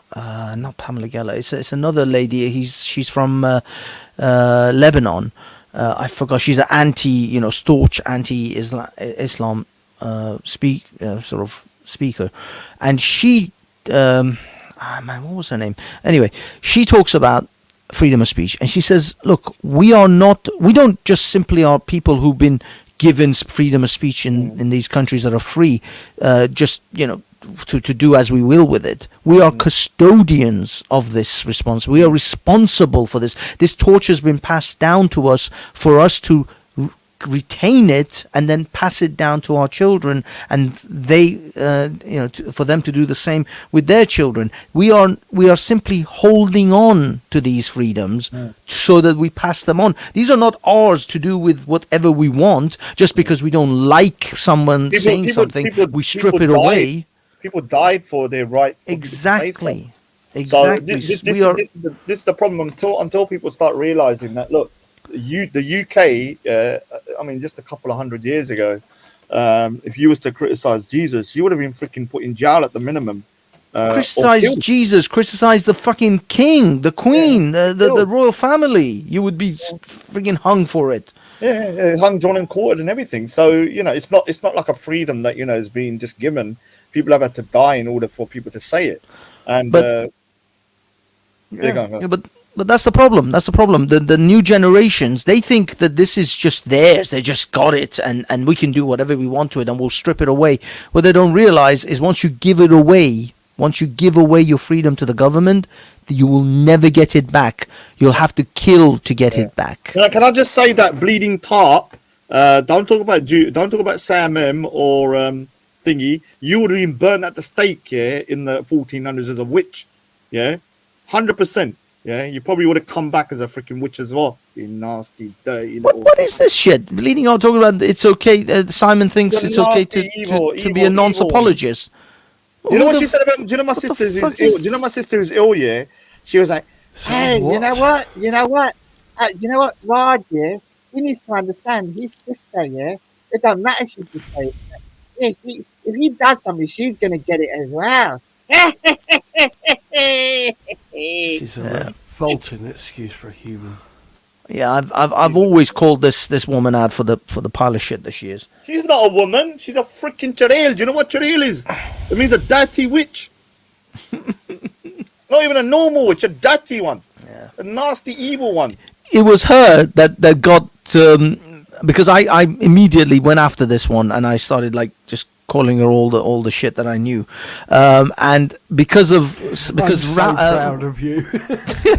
Yeah, because I just instantly, because of I've heard some of the things I heard that this woman has been up to, I was like, fuck her. So I just gone onto Rodney's chat panel and just fucking drilled her, and Rodney chucked me out. I forced Rodney to simp for her. But you know what the worst and ever thing since is, then, I've been calling Rodney a simp. Well, do you know the worst thing is, she's got such a foul voice, but she goes, "Hey, are you sure? You know those children pictures you tug and put onto nude bodies? Oh, that's what she deserves. They deserve that." She's just one of those people that cackles, and she tries to act innocent, but she's one of the worst, nasty individuals I've met. Nasty, Jaleel. Jaleel obviously is a witch. Yeah, can't stand that woman, man. AK-47? K. Oh, actually, she's number one, to be honest with you. She called me a dirty raghead twice and said that my people are low-caste bastards, and she loves Sikhs, apparently. She racially abused my partner. Yeah? Oh, did she? Oh, God. And just to clarify, that wasn't me, because it sounds like you're saying racially abused my partner, and then I just said that she abused me. Disclaimer, not Raj. Yeah, not Raj, yeah. But the point is, Oh, did she? She's a nasty one as well, man. Yeah, nasty one. I don't know how people sit with people like, the most racist person I've ever met is, guess who? Afghan. Afghan has said the most racist stuff, and he is on a panel, and he's got the nerve to call Jupiter racist when he's called Jedi the N-word, he's called Raspek the N-word, he's called Valley. Nearly every black person he has gone against, he's called the N-word and put monkey pictures up of him. And then he has the nerve to tell people that, you're racist. It's unbelievable, that dude, man. Yeah, Afghan has his and he has actually pushed the barriers of free speech to the point. You know what he used to put in the back chat? He used to put the Kaaba, the Kaaba? Yeah? Yeah. You probably like this. He used to put the Kaaba with a dog squatting over it, shitting on it, yeah? Then he would put the Golden Temple with similar stuff. This is why I couldn't really do nothing to the dude, because he was an equal opportunity cunt. Then he would have pictures of the Gurus in nasty pictures. He had the Prophet. He used to put all these pictures of the Prophet. I don't understand how this guy is literally trying to be the kind of now he's a devout Muslim and he complains about racism. I've never seen anyone do what he done against Islam. Afghan did a lot of fucked up shit, and he got a lot of heat. And then his wife and pictures of his wife and everything came out, and so he had to chill because he can't be associated. That's why I used to talk to him regularly. He hasn't contacted me in months now because he's trying to like distance himself. He's that, you know what he thinks? He thinks by growing his beard, the Taliban ain't gonna they're gonna forget everything. Oh, they're gonna forget, right? You say you used to skin them alive. Do you know what it is? I got a whole dossier on this guy here, and I'm telling you straight. If he ever, because you know, he said he sent people to my house. I'm talking about if you ever try to send anyone to my house again, do you know what? I'll just go to the Afghan embassy and I'll just freaking drop all the shit I've got on this guy. I'm telling you, I'm not even joking with you, because this guy's a little cunt. Yeah, he's a prolific troll. I'm not going to deny it, but yeah, Afghan had to chill. 31 Princess Gate, London SW7 1QQ. You know, that's the Afghan embassy. Oh, the Afghan embassy. I was like, is he doxing him? No, it's the London. It's a Royal Albert Hall. Oh, it's the London. It's the Afghanistan embassy. Do you know what do you know what he's bragging about the other day? Yeah, because I struck the channel. I don't know if it was because of me that Rodney got his channel struck, but I did strike it. He was talking about time he sent someone to my house. Yeah, because he sent someone to my house, took a photo, and then he posted it to me. And then he threatened. He sent someone to Aris Sid. Remember Aris Sid? He said something to Aris Sid with a knife, and Afghan. Well, that's what he said, And then he keeps going. Hypothetically, I sent someone to Raji's house. Hypothetically, I sent someone to. He's like, shut your mouth. Hypothetically, he never. I don't think he ever followed through with all he that did. stuff. Someone sent someone to my house. Prolific troll. Dude, he sent someone to my house. The picture, was not a Google thing. It was at night time and it was at an angle. He sent someone to my house, and then the picture was sent to me through Google Hangouts. It was outside my door, basically. Yeah, but he could have just known the guy who was going to do that. It doesn't matter. I'm telling you straight now. If he ever did anything, all I'm saying here, if he ever went down that route again, whether it's a joke or not, I would just suddenly walk past the Afghan embassy, and all that stuff about skinning Afghans alive and thingy, stuff about Prophet Muhammad and Aisha. And all of this kind of stuff. I'm telling you, the Serbian connection, it will just be dropped right into the Afghan embassy. Yeah, straight. Okay, gentlemen, shall we wrap it up because we're kind of going off the topic. Yeah. So, do you want to play the video for tomorrow quickly? The little intro. Yeah, gonna do it. That was my outro. Yeah, outro, intro. Yeah, we're gonna play it on the way out. Yeah. So all right, guys. Tomorrow, 8 o'clock. I'm gonna be giving a little kind of history lesson about freedom of speech, not the normal freedom of speech. I'm going to show you through history how freedom of speech, especially in the UK, wasn't just given. It's not just a given. People died for the right to speak, and how freedom of speech, if you start restricting it, it turns into a shit show for everyone. Basically, your country becomes a despot. That's why communists have to silence people. That's why fascists have to silence people. Because if the truth comes out and people start speaking and have freedom of speech, their whole system collapses. Yeah. We're going to just play it tomorrow at 8 o'clock. Cool. Thank you very much for joining the show, Raj. Simon, any last thoughts before we close the show? Just thank you for having me. Brilliant. You're awesome, dude. Love you, Simon. And no boxing. You're my best partner. Yeah. The actual outro intro wasn't made by me. I won't be boxing. It will be a sensible conversation. Anyway, take care. Okay, take care, Raj. And everyone, Wendy and Jupiter for coming on. It was good to have that debate going forward. Banksy, you've had a lot of talking. Did indeed. Are you relieved? Do you now have an empty sack? Oh no, I'm gonna jump back on Jedi's after this. I was on there fucking with them earlier before I jumped on before we had to do the show. I was literally on Jedi's up until like 7:40 or something. Guys, remember to like, subscribe, and go over to speakerscorner.online and get yourself an account if you don't have one already. Some of the more spicier things that I post are definitely on there. Stuff that I can't possibly put on here anymore. If you want the spicy meatball, go to Speakers Corner online, and that's where you get the juicy and all of Manny's conspiracy bollocks as well, with your chemtrails and your cum trails and bukkake trails. Factual that YouTube or Sharia tube on here. I would say download the app if you've got a smartphone or a tablet. I much prefer that. All right, gentlemen, let's play the outro. Yeah, so I'll look forward to your Unite the Right. Yeah, jump on, Simon. Yeah, nice one. You say. And also, Raj is doing his first show for Speakers Corner online tomorrow on this channel. So joining from that, I'm sure there's going to be shenanigans. So goodbye from me, and it's goodbye for everybody else. Yeah, don't trust your government.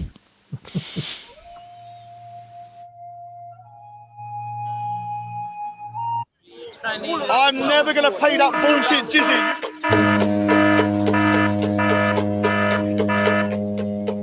Not pay no bullshit jizzy. Bye. We'll be back. I'll be back.